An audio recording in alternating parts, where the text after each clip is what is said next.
It's on! It's on!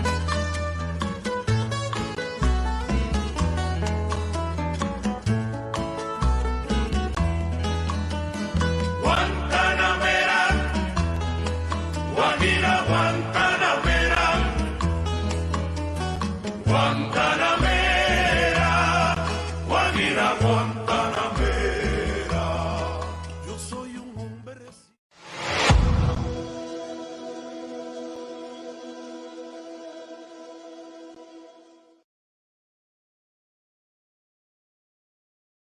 Welcome to the I Tap That Cigar Show presented by Corona Cigar.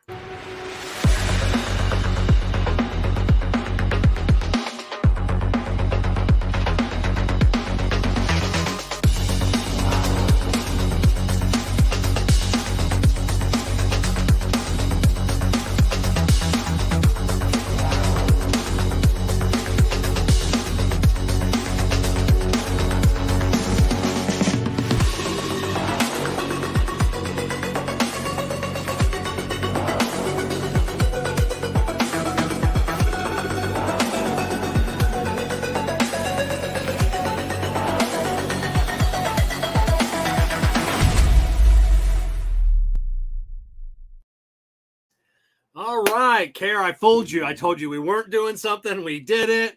You walked away. Our guest had to change spots. I have all the confidence in the world that you know what you're doing. And when I come back, you switch everything up. I switch everything up. Welcome, everybody. Oh, man. All right, deep breath. I'm your host, Kevin from Cigar Prop, and I'm coming to you live from the Drew Estate Experience Asset Studios here on the sunny Gulf Coast of Florida. Joining me, as always, is my co-host, Kerr Viajante of Stogie Road Cigars. What is going on? Oh, man. I am so happy to be here this evening. Looking forward to the show tonight. Yeah, it's going to be a good show. So. It's been a while since I've had a conversation with Chris. Good guy. You'll have to lead things, and I don't have any notes. I lead nothing. I lead nothing. So, yes, there might be some things that you know about Chris that I don't know anything about Chris. So that's what the show's for, to learn and experience and open your mind. And Jessica staring at me like, what did you say that for? I don't know. Well, that was the Illusione thing. I was going to say, you your mind for that whole Illusione commercial. That's it. Your mind. That's it. So that is producer Jessica. Say hello. Hello. As always, she'll be handling all of the activities like the changing of the tickers and the bands, and you'll see the overlays, all the things that are really important. Yes, Jessica, because you know what? We're tough because we are the muscle. Yeah. Oh my God. You guys are so ridiculous. Oh my God. You were so cranky like 2 seconds ago, and now it's all jokes and laughs. Jokes and laughs. Because I'm happy to be here, Jess. I'm happy to be here. That's it. So I am going to smoke. It's speaking of smoke, let's get right into it with the CigarMedics humidimeter cut and light. Remember, with the CigarMedics let me change my camera. Remember, with the CigarMedics humidimeter, you'll always know when to hold them and know when to smoke them. And this has got a closed foot on it. I'm at 64%, which is absolutely perfect. What are you reading over there, Kerr? I am reading 60, 69. Oh, right on. I smoked, I don't remember which one I smoked today. I did smoke a Carolina Blue while I was out running my errands, and I had to go over to the, I think this is the Maduro, and I think the one I smoked this morning was a Maduro too. I'm not 100%. I had to go over to the Rock place where I have a French drain extended on the house around the new lounge. So I had to go inside and order some rock, and I was in there for every bit of like 10, 12 minutes. I came out, picked up my cigar out of the ashtray. It was still lit. One puff, and it was still burning. Now, that does not happen ever to any cigar, ever. That's a good sign. 10, 12 minutes to get on a cigar. I was pretty damn impressed with that. I have two wacky road trip signs of a good cigar. One, your point. After a exorbitant amount of time the cigar still smokes, right? Yep. The other one is if I'm done and I throw it out the window, and if it bounces and does not explode into a million freaking pieces, that's a good sign. Is it? I haven't.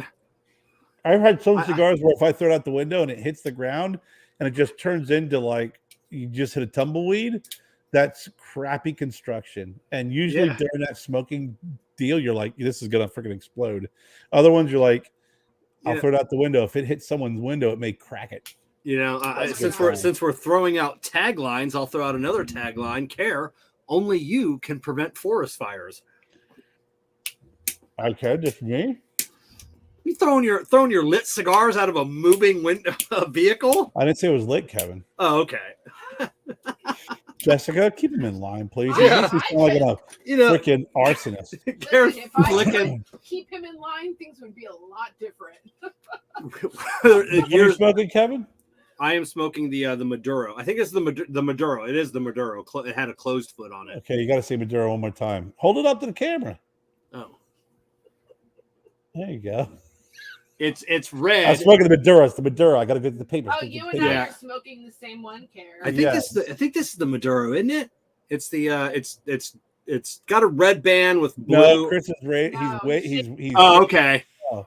I want to say it's got a slight tooth. Guessing, it's got a slight toothiness. I would say Connecticut broadleaf, but maybe I would say Connecticut broadleaf. Oh, okay. You said Mexican. I'm like, no, it's definitely not dark enough for the Mexican and a little too toothy. So the Connecticut broadleaf. I think I had the Maduro. Yeah, you and I both have the Maduro.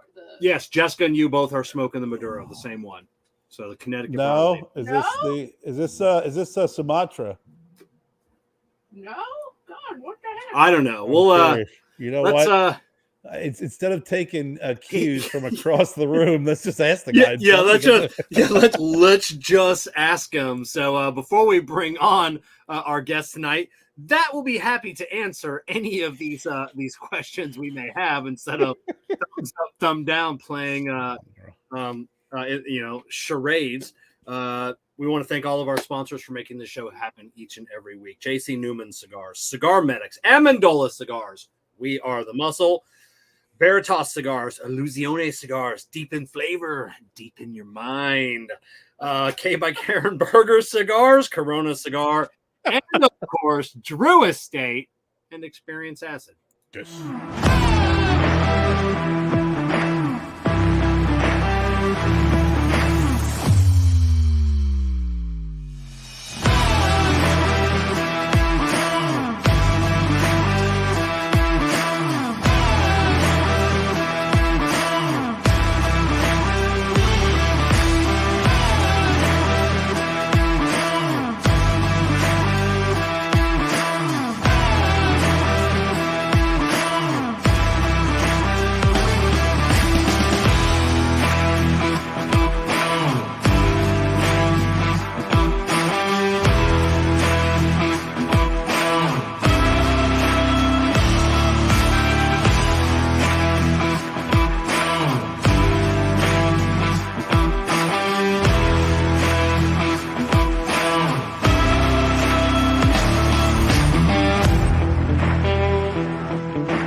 If that intro music just doesn't get you pumped, I don't know what will. Love it. Oh my God. So waiting patiently in the Experience Acid Green Room is Christopher Moore of Carolina Blue Cigars. Chris. What up? What's going on? What's going on? So what are we all smoking here tonight? Okay. Kevin, you have the Connecticut broadleaf, and Kerr, you have the Pennsylvania broadleaf. Pennsylvania broadleaf? Oh, Pennsylvania broadleaf. So, and then Jessica, is yours the same? Same as mine. Is yours round, Jessica, or is yours box press? You should be box press, right? Box press, Okay, yeah. box press. Yeah, Okay. That's why I said I'm smoking the same as Kerr. Okay, I thought Kerr's was round for some reason. And Kevin, you smoked the I want to say what was that, a regular Vitola earlier, or was that a box press earlier? It was just a regular. Okay, that was a Dominican then. That was a Dominican. With a pig, it didn't have a pigtail on that one. No, Yeah, that no. was a regular. That was a regular. That was a Dominican Habano. Yep. Okay. So yeah, I'm Mhm. looking at the picture now. It was definitely lighter. Mhm. Same band, just a little bit. Yeah. Yeah, Yep. a Yep. little bit lighter. Something we were working on is more of the Yeah, I had that's what the red band box press. that one was the Summer Breeze, the Nicaraguan box press. I like that one. That was good. Yeah, that was that's a fan favorite. Oh yeah. Fan favorite. Yes. So right on. Well, let's get right into it. This Where are you coming from tonight? Where you look a little um, chilly. well, actually, I moved to a perfect spot in my house. Originally I was in the garage in the front, so the breeze comes that way. So now I'm on the front of the house where all the breeze is blocked away, and I'm in Charlotte right now. So Okay, so I know when we chatted before, you said you thought you might be at a lounge or you might be at the factory. So you're yeah, I back. thought yeah, I'm headed to the factory at the end of the month, so I didn't know when we was gonna do this. It was perfect. I just got back from Texas last night, so it's perfect, perfect, How, perfect how's day. how's the weather? You getting that cold snap that everybody else is? No, it's actually pretty. This is typical Charlotte weather this time of year. I mean, it's a little warmer than expected. We got some frost this morning, but other than that, it's a nice night to smoke outside. Yeah. It's been colder in the mornings because I'm only Yes. like an hour and a half from Charlotte, not Yeah. even. Yeah, So you get the same weather. it's been pretty good today. It Yeah. started off cold but warmed up nice. Yeah, it was really nice. Got like 61, 62 today, so Yeah. it's pretty nice. Yeah, Pretty nice. right on. Yeah, I think it was in the 80s here, so it was not too bad. Oh. Yeah, Yeah. The struggle is real. yeah. But We're- when you guys get in the 80s, we're 100. So yeah. 80s, like as in like 80 degrees today. You're saying Yeah. you got maybe, but it's been actually pretty cool. Like during the day, it's been like He didn't the say highs that, been, Jess. Like He said 70. today it got to 80s. Don't I correct don't. Yeah. man. I while don't he's That's it. think it did. That's it. I don't think it did. Yeah, I think it did. I So think yeah, Kevin yeah. says So a lot of stuff. all right. Damn it, Jess. Don't correct the man when he's right. Okay. All right, we're gonna start at the beginning because like I said, Kerr obviously knows you. I don't know you. Here's what I know about you. You grew up in New What you York. know? You Yes. grew up in New York. You spent your summers Yes. on a tobacco farm in North Carolina. You went into the Army. Now you own a cigar company. We're gonna start at the beginning of that list.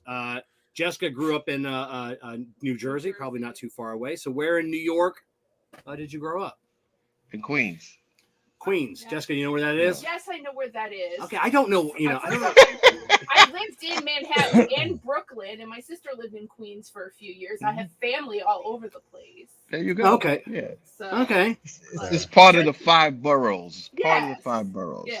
Okay. Kevin's still trying to figure out 5 boroughs of what. Yeah, that's a 5 barrels. I don't know what he was talking about. I don't know. Boroughs. Yeah, that's it. Boroughs.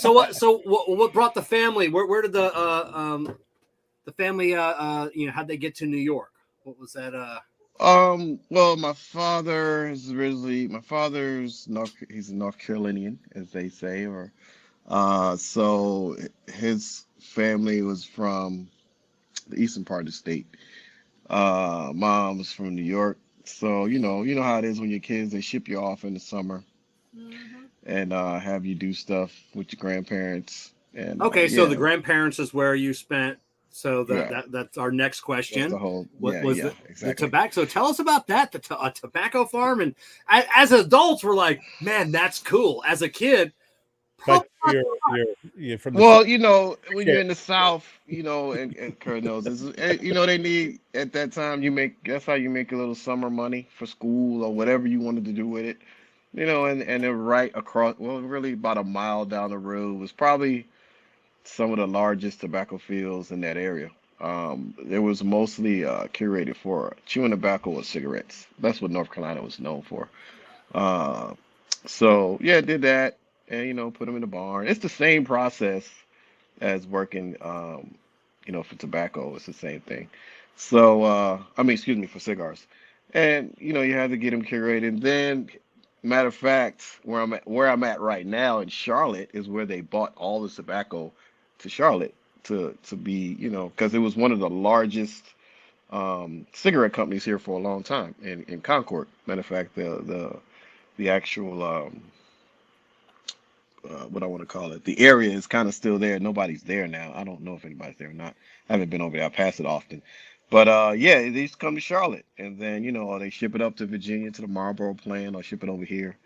I can't remember which plant is here, but yeah, that's where it was, and that was it. If you didn't do that, you probably did cabbage or something like that. It was just a farming type environment back then before the actual machines came. Yeah. That's it. So how young were you, when you first started working, on the farm? I was probably like 12, 13, so 14. what they have you doing? Just mostly, as they call it, cropping the tobacco, getting it from the stalks, hanging it in the sheds or the barns, packing it, putting it on the truck. That was about it. It had to have been a daunting task. I remember seeing the pictures of like the acreage. I mean, as far as the eye could see, and they just put you in the basket and be like, "All right." No, because they had they had the harvester. You're on the back and you're sitting in chairs like kind of we are now, and then it goes down the line and you just get you on and play in the basket, and it goes up on the machine, and that's how it is. It wasn't kind of like in DR now, where it's mostly hand done. They don't have the harvesters over there, so everything is done by hand. Okay. Okay, yeah, I thought it would like said same with like cigar tobacco, just going out in the fields and either stalk cutting it or priming it. I'm like, so the same, yeah, and it's like I said, it's the same process you would get. You start from the bottom, work your way up. What I'm saying, depending on what they wanted at the time, and at the end, you let the top get a little stronger, and that was it. It's the same process, the same exact process. It's the same process. Yeah. Just the tobacco was used differently. That's all. Yeah. Mm-hmm. So what's the tobacco situation now in the Carolinas, North Carolina? Is it still It's very few. Some people grow tobacco. Very few places. It's mostly soybeans, corn. You see some cotton here and there, but it's nothing like it used to be. Everything is turned into, farmland a little bit, but mostly corn, soybeans. That's the typical crop of the South for the most part. Even up in Virginia, that was a big tobacco area. South Carolina as well. I mean, the only place, oddly, is you might get some tobacco down in Florida, but you definitely get some. It's funny how you get it up north for a very short time, like in Pennsylvania and Connecticut, but you really don't see tobacco fields like you used to. It's funny as that guy tell me he's a southern guy who owned a lot of land down here in South Carolina. He said, I used to grow tobacco. Now I grow Yankees, because he sold all of his fields for development. That's what's happening in the Connecticut River Valley. Last time I was up there, we saw all these barns after barns being tore down, and we got to the farm we were going at. I forget the name of the Foster family farm, and I asked them, "Hey, what's going on? Are they building like new barns or something?" And I go, "That wood's worth a fortune down south." They're like, "No, just farm after farm selling out to developments." He goes, "These developments come in and they'll give you more profit than you would make in 100 years on that farm. All they just stroke you a check." And he's like, these 100-year-old farms are just gone. Done. Yeah. And that's I mean, it's like that everywhere. It's they're just, even here in Charlotte, like places that were, when I first moved here, there was nothing but fields it's some farmland around Charlotte. And then because I bought my first house here in like 2009. I was on a tour here in Charlotte for a while, and I said, this looks like an okay place to be. And then I came back, like, through the years, I would come on leave, I would drive and see the house, stay there for a couple of days or whatever. And it's like night and day. Yeah. Like night in houses and apartments and buildings popping up out of nowhere. Like I went uptown, as they call it, uptown to go downtown. Uptown to go downtown. It was two buildings. Like, damn, they weren't here like 3 months ago, and now there's some more buildings there. So that's how crazy the buildings are popping up everywhere. That's what Greenville is. I moved here Yes. 10 years ago. It's if you go downtown, unrecognizable. Mm-hmm. The areas, I mean, my old neighborhood, we moved, but our old neighborhood, I would be able to drive from my house over to 185, that little mini bypass, and there was fields, cornfields, and woods. Now it's all gone. Yep. All the golf courses gone. It's all developed. Gone. Yep. Yeah, I remember telling everybody, it's like, did you hear we're getting a Walmart? Like Walmart's coming to town. Like we didn't have a Walmart. And we're getting a red light. Yeah, I know. So yeah, time goes marching on. So now you don't want the Walmart. Now we don't want. Yeah. Oh, it's just you gotta psych yourself up. Like you're in your house. I'm like, okay, I'm going to Walmart. Just gotta get pumped. I gotta get ready for this excursion. To go over to the Walmart. You should be able to walk around Walmart with an open container. Oh yeah, and like it's so bad nowadays. Like I said, I literally will get on Amazon. Walmart's probably only 2 miles away. I can be there in just a couple of minutes. I'll get on Amazon and wait 2 days for something. I'm like, I really don't need it that bad.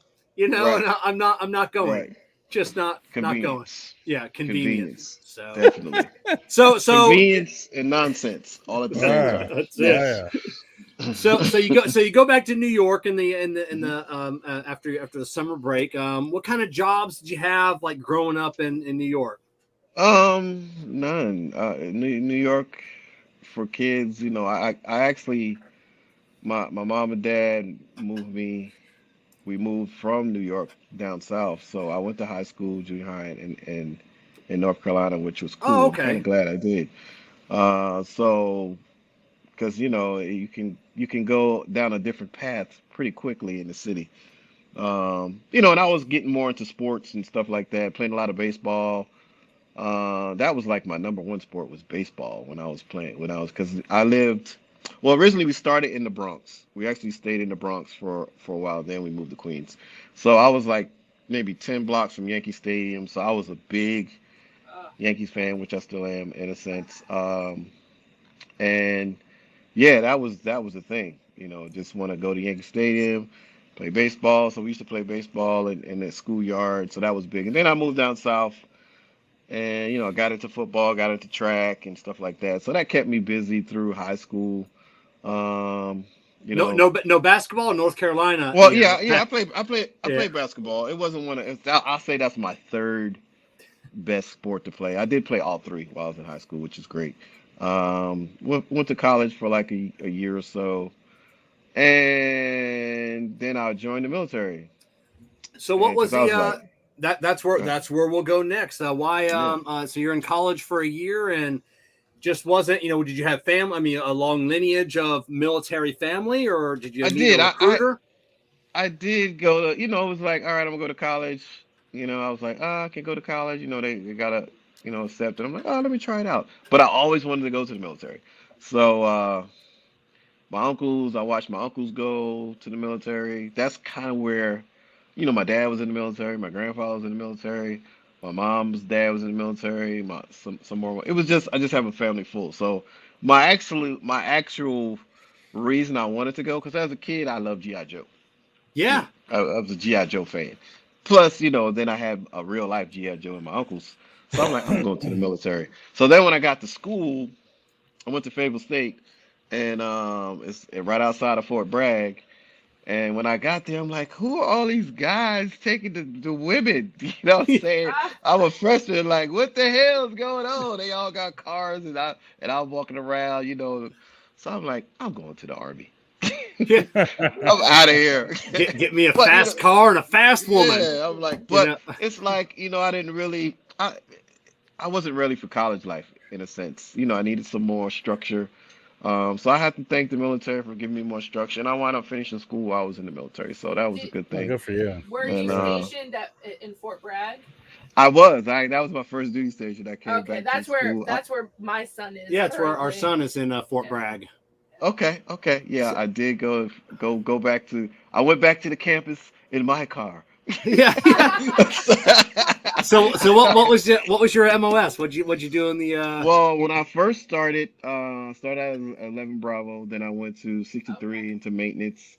Then I went into, well, that's where I was, did airborne and brag like everybody else in the world. Yeah. Then I moved over into like right when the Gulf War started. I was like, I'm like, why am I doing? I was, going through my accounting and stuff like that. I got my degree. I'm like, why am I in maintenance? Don't they got accounting and stuff? So they used to tell me, no, no, no, no. They don't have accounting in the military. So I was like, so when the war came, I'm like, well, what is this? They like, oh. So I transferred branches and I got, two of the MOS into the finance and then accounting is two different ones. I got that. I got personnel and I kind of stayed in that arena the whole time until I retired. I was an instructor and stuff like that. So after that, after the Gulf War type, my career just kind of took off from that point. It was crazy up until that point. So yeah, deployed like 3 times. Okay, that's what I was going to ask. Were you deployed? Yeah, like 4 times. So that was cool. Cool life. Yeah. That's why right now things don't bother me. Yeah. So how long did you spend in the Army? 30 years. 30 years, man. Yeah. So I got a question for you. So yes, our son Graham is in, and I don't, as in everybody, it's only been in for 3 years or so. You don't know if you're gonna re-up, if you're gonna spend a lifetime. What would be your advice for Graham? I'll have him watch this later on for making that decision whether he's going to go in or. Well, just for context, he's a 25 Romeo. So he's a camo guy. Yeah, and okay. he's been in for almost 4 years. He's an E5. Okay. Even good. He does jump, for the pay. Right. But it's really not worth it. But okay. Yeah, no.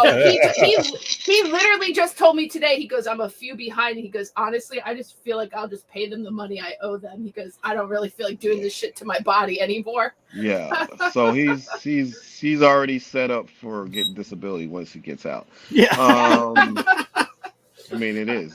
That's automatic. At least 30%.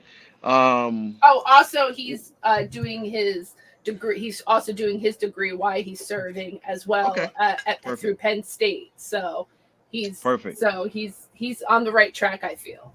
Yeah, I would say, I say this to all parents who ask me who find out. I'd say the military, Uncle Sam, you have to use Uncle Sam.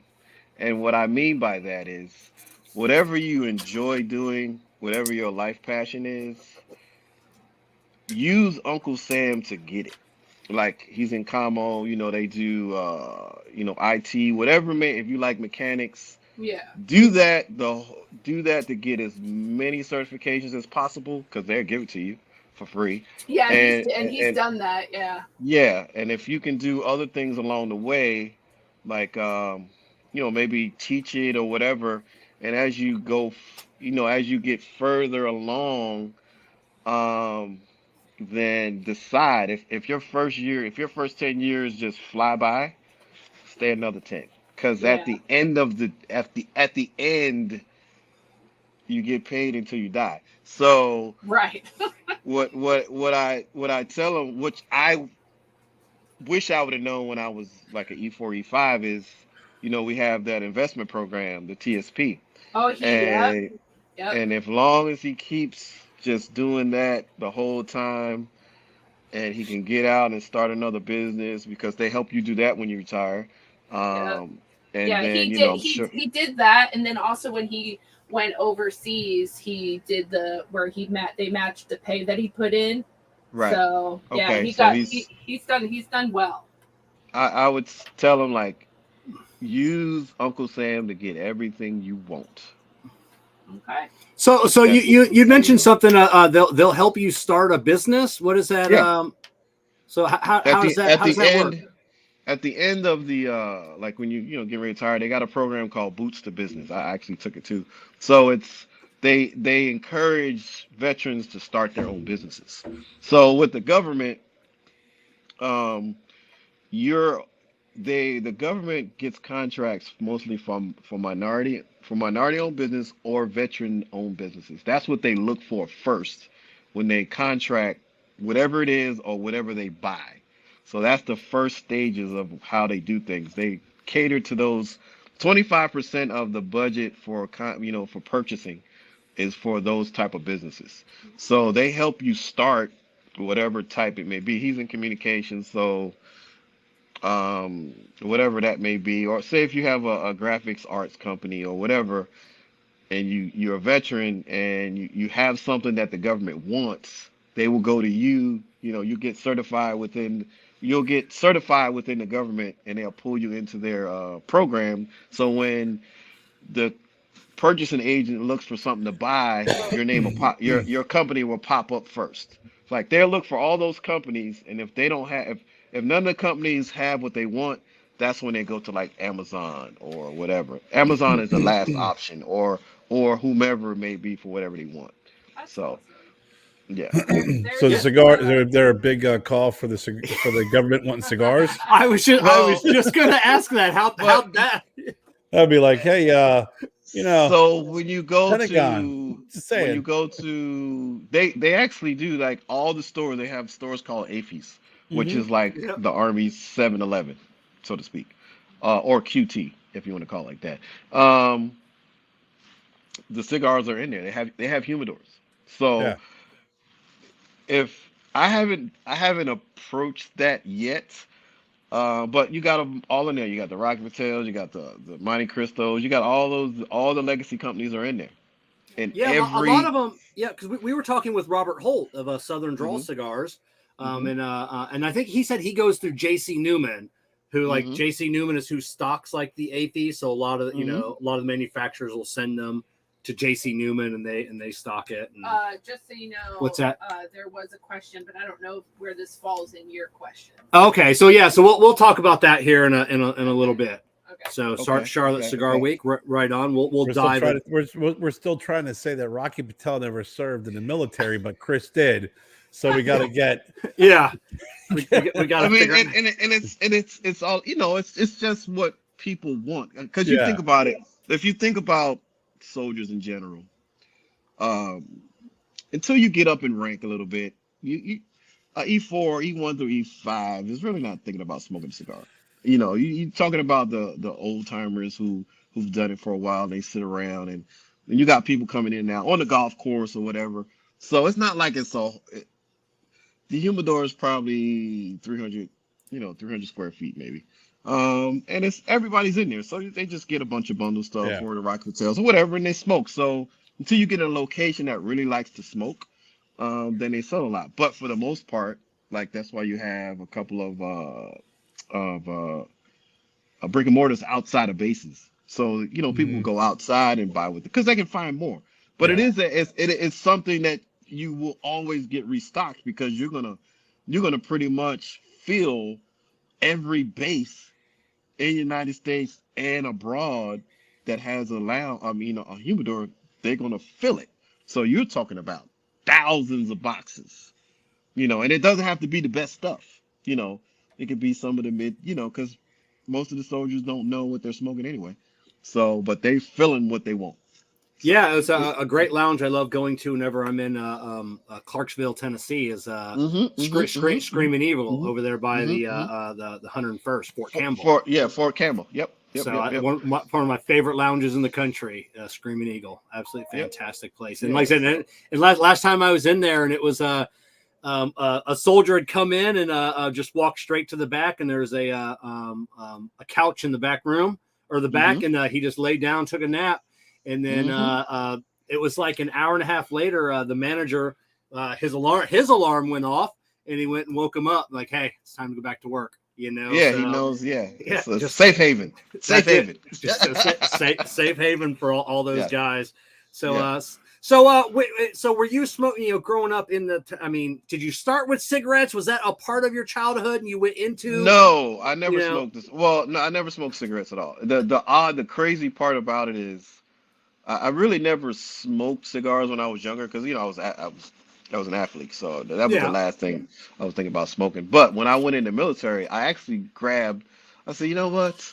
Let me celebrate this achievement. So I grabbed 2 cigars. I grabbed one as I was going in. I said, I'm gonna save the other one and I'm gonna smoke it when I finish all my training. The training was like, for me, it took 5 months total from basic to the AIT portion, the MOS qualification, whatever. So I smoked it, and at the time back then, I wasn't my dad was a pipe smoker.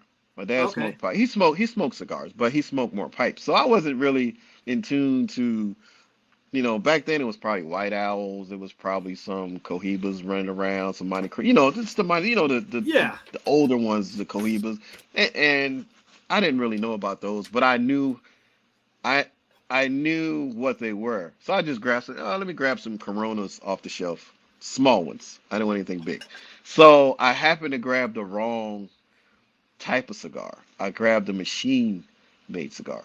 So I knew it was the wrong one because I wanted another one like right after I smoked it.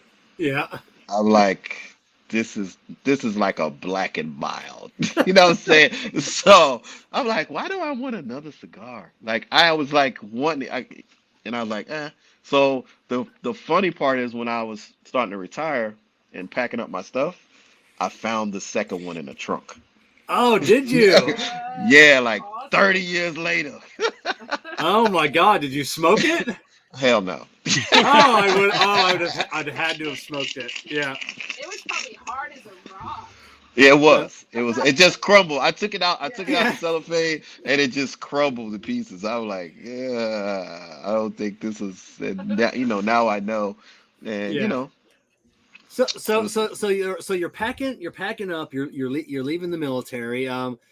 Did you have any plans? I mean, or do you just want to sit back for 30 years? You probably got a good pension. You're just gonna kick back and.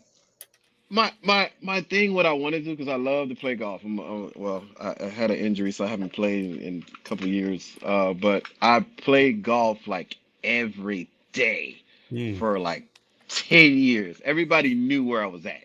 Like, he's on the golf course. It's 4:30. He's on the golf course. If you need to call him, just go wait by the clubhouse. He'll be there at about 6 o'clock. Everybody knew. Because I told him, like, I'm going to play golf. If you need me, I'll be over here at 6 o'clock.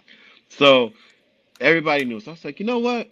I'm going to go somewhere and I'm going to teach golf. And I was, at that time, I was getting back into cigars again a little bit, because a lot of people smoke. I'm like, let me try some. So I was getting back into a little bit. Because we smoked on deployments. I would smoke some for different occasions, not every day, or like, I would smoke maybe 3 or 4, maybe a month or something like that. So, because I was still working out and stuff like that. So, so I'm like, okay. So I said, you know what? I'm gonna go get my certification in teaching golf, and then I'm gonna sit on the golf course, smoke cigars, and travel. That was all I was gonna do. That was it. I had it all laid out. Yeah. And I said, it was all laid out. I mean, I didn't have nothing to worry about financial. I was good. And I said, you know what? I'm going to make polo shirt. My thing was to make, when I took the class, Boots to Business, I said, I'm going to make polo shirts, like golf shirts, but have like Army and, DOD insignia on it to make it really nice. The crazy part is it's a company now that kind of has my idea. So that tells you how many people in the world thinks the same thing. But his is, I said, I'm sure you see the commercial where they say, we make polo shirts that look like real collars on dress shirts. Yeah. I had that idea like 8 years ago. Like 8 years ago. I was like, yeah, because I don't like the way my polo shirts roll up. You know how they used to roll up on the edges? I hated that. So I was like, I want to put one. So I actually went and inquired in Vietnam. I was like, when I was in the class, it was a girl that she was prior military and she lived in Vietnam, but she came over for the class. And she's like, yeah, we make all that stuff over there. So I'm like, okay, let me inquire in all this. So I did some inquiring and I found out how much it cost. I'm like, hell no. Because I didn't have any kind of machinery yet. So I'm like, let me check into outsourcing. Then I'm like, it's take forever. So it was like 3 companies that had everything that I wanted. And it's like, well, you have to get licensed and all this stuff. And I actually had everything filled out where I could get all the patches from DOD. I filled out all the license. I got approved. And I'm like, So now I got to find out who's going to make the shirts. And they're like, oh, you got to buy 10,000. I'm like, so I wasn't that versed into funding yet. And plus I didn't have anywhere, I didn't really know that much about Charlotte yet. It's like, okay, the warehouse is going to be here. I'm going to do this here. So I'm like, all right, you know what? That's not going to work.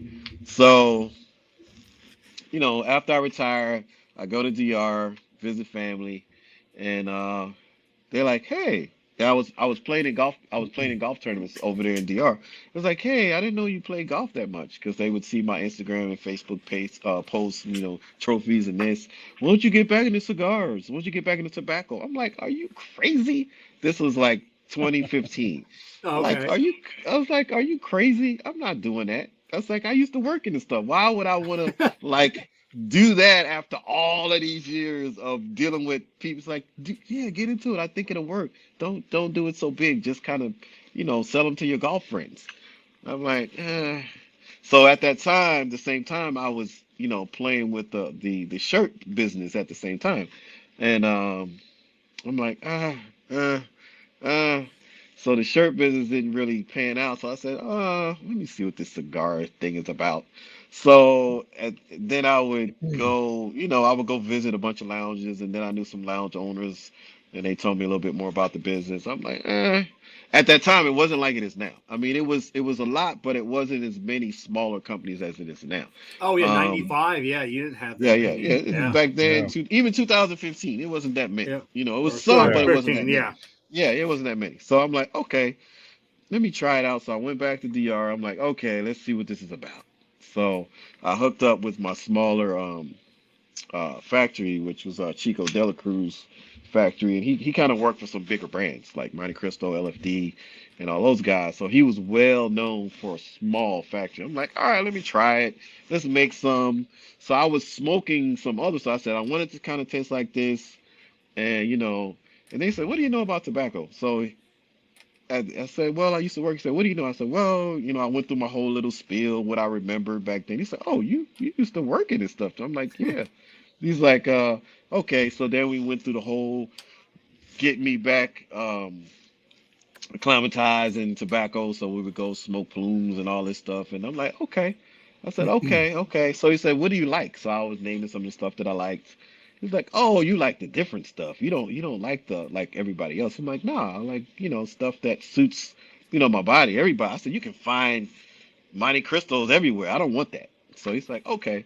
So he had like a Cuban style of making, cigars and stuff. I wasn't really a Cuban fan. I didn't really have many Cubans when I grew up. So I didn't really, other than the fake Cubans like Afghanistan and stuff like that. Everybody had a damn fake They Cuban. even have fake Yeah. Cubans in Afghanistan. Oh, Oh. Iraq, everywhere. It's like, you a Cuban? Pull it behind, and then, we would smoke it. And now I know it's fake since I've been really smoking, new ones. I'm like, that was so fake. Yeah. But we didn't know. We was having fun, So, enjoying the Chris, moment. when you were smoking, real quick, not to interrupt you, but when you were smoking and like going through this process, did you feel like your experience as a kid, as a child, with what you learned, helped you better understand what was going on? Yes, because I working and curing tobacco in the barns, there was different levels of the tobacco.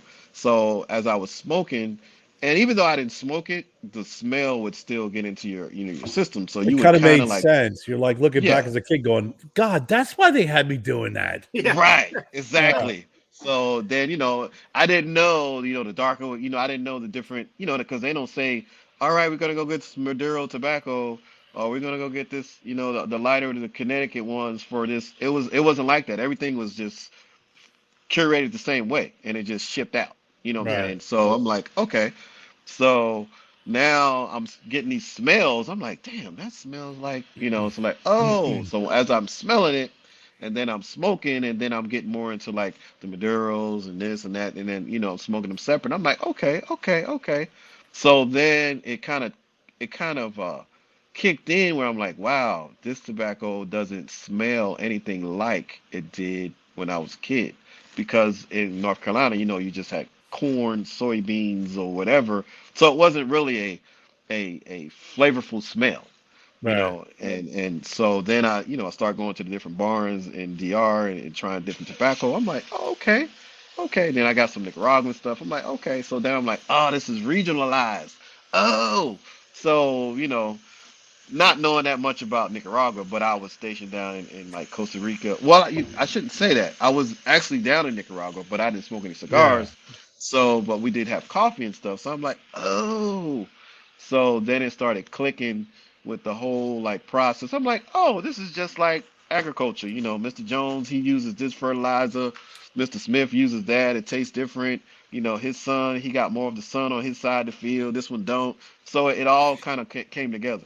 So I'm like, oh, okay. So then that's when, I started playing with different blends. I'm like, you know what? I want something like mild, but not too strong, but really tasty. He's like, okay, let's do that. I said, well, let's throw. So I would taste different, tobacco leaves. He's Yeah. like, well, let me try to. Then he's like, all right, mix these two together, smoke these two, see what you like. So I went through that whole process of taking a whole bunch of tobacco leaves and just wrapping one together, then two, then three. It was like, oh, that's kind of cool.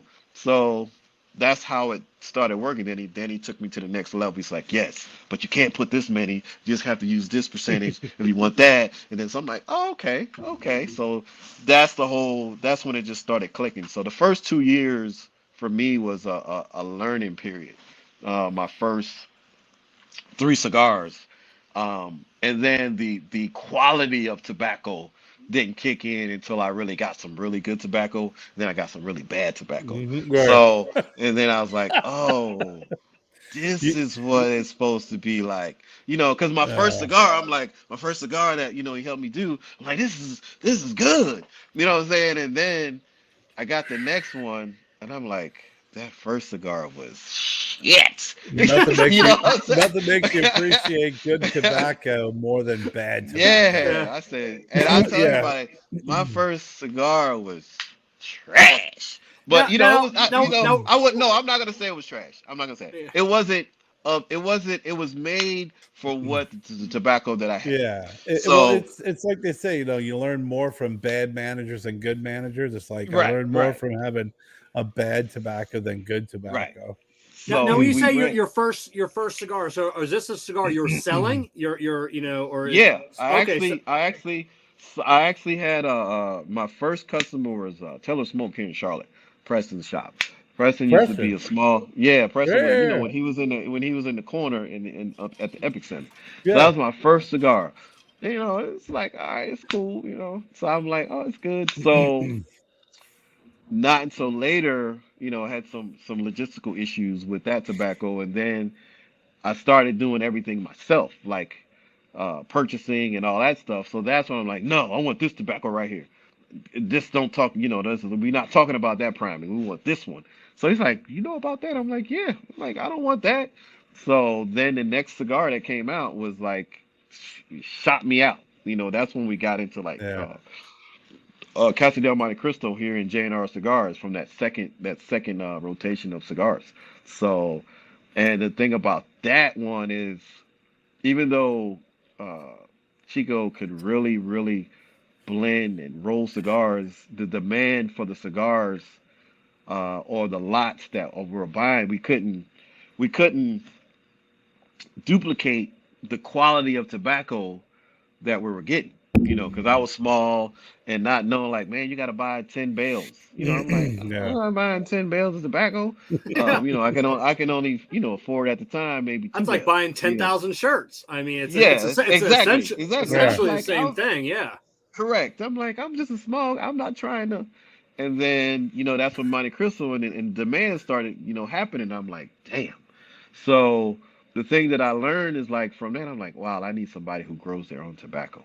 So I went on a hunt for like a year, and this was like 2018 into 19, right before COVID, and I ran into El Fuente, that I'm with now, and it was like a dream come true. Like, yeah, we grow all the tobacco, we got all this and that. I'm like, okay, here, take this blend that I've been doing and let's do it. So he blended the shit. I'm like, oh my God, where have you been all my life?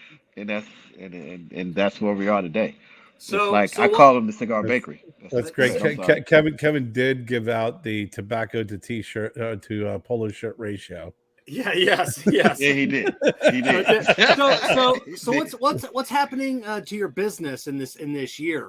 Were you still keeping up with, or did you shut it down? Because Kerr went through the same thing when he switched, switched companies. Well, the what I did, and this was 2018-19, I shut it down. So what I did is the problem that I was running into was because my original bands had Carolina Blue on the bands itself.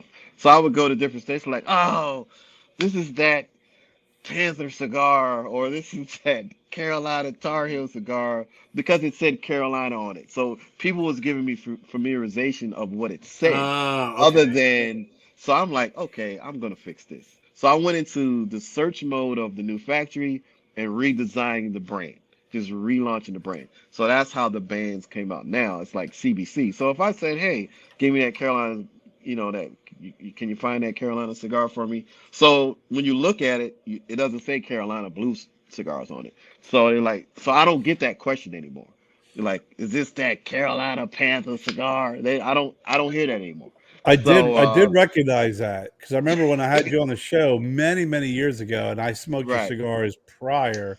It did have Carolina on it. Yeah, you had mentioned something to me to care about. It's like, oh, they changed the bands. First thing I was like, man, this band here is the band that always reminds me of your original band. Right. It actually is the original band. It's the original band, but it had Carolina on top. I flipped it upside down. Yeah. I flipped it upside down and put that in there with an asterisk under the letters. Yeah, and, I recognized when I saw that. I'm like, that's why I pulled that one out and smoked it first. I'm like, this is what I remember. Yes. From the original Carolina Blue. Yeah, I kind of kept it. I got some more. Actually, now this year I'm kind of skipping ahead probably. We're prepping to more distinguish the lines and the cigars themselves, meaning each cigar line will have its own band and name, so to speak. Yeah, exactly, because I was talking to Kerr before the show, and I'm like, I'm on your website, and I'm like, I'm not quite sure which one. And then you saw like the confusion we had on which ones we were smoking. So yeah, I think that'll definitely be great to stay. The ones that I think I'm smoking the one that you smoked earlier, Kevin. You said it was a closed foot. No, that's one I'm smoking. Yeah, that's one I'm smoking now. That's what he's smoking right now. Yeah. This has got some. I mean, I don't know what tobacco's in here. I can kind of, but it tastes like some smoky fire cure. There's like something in there, reminiscent of when we smoked the San Andreas, where it's just in the background. I tell you, like I said, after the first puff of that closed foot, that lit my tongue up. I mean, that spice, it was like a punch, and I'm like, oh my god, like my mouth is on fire, and I'm like, I'm not a wimp. I love that. I love that taste. Yeah, but it definitely has that. Like, it's not overtly, that fire cured flavor, but it definitely has it in there. I love just a hint of that. Yeah, and that's the thing. I wanted to make cigars that were good for every. Some people are like, I want something strong. I'm like, you at the wrong table. So even though I have a couple that are, I couldn't call them like really full body, but for a advanced smoker, they would enjoy it. So I try to keep most of the cigars. I have one cigar that's on the mild side, but most of them are from medium to medium plus, almost full. And they're all, every cigar I have like 14 SKUs, and they're all different. Every blend is different. So when you spent that year, hunting around, you found you found the bakery to make your new cigars. How long did it take for you to ramp up production? Was it fairly, or was it like another year? Or no, those guys, as soon as I knew what I wanted, and we came out with the first three, like within a month and a half. Okay. And then the next two came pretty easy because they had so much tobacco. I mean, they had so much tobacco. Is it a little overwhelming? It's like you want to create like 100 cigars, but you're having to be reserved. You're like, you have this playground. It's like, what do I want to play with first? Right. And I would go and like, hey, they like, so I would bring cigars that I would like. I'm like, they're like, okay, tell me what, it's like, I say, when I go, I don't make the cigars just that I like. I'm like, because I make them for the customer. And if you ever go to the factory, they will tell you the same thing. They're like, he makes cigars for customers. He don't make it for himself, but it gets him to fit his profile. So I would bring some Mhm. stuff over, and Victor, which is the master blender, I was like, hey, Victor, try this one. This is something I like. He smoke it. He's like, hmm. So then he would go in the back and he would come back. He said, try that. I smoke it. I'm like, what the fuck? So I'm like, you got that back there too? He's like, yeah. I'm like, come on. Yeah. I only got like a week, 2 weeks to be here. Like, why are you coming out with that? He's like, you should have told me. So I'm like, no, it's not that. So I mean, I've had, for the people who know me, Damon, that was just here on from Charlotte Cigar Week. I would have Amen. cigars that I got so many cigars that I haven't even really. I just got cigars that like, why did you sell this? I'm like, nah, the customer won't like it. He's like, yeah, you're right. They won't appreciate this. So it's that's how crazy it is with those guys. Is they can come up with anything.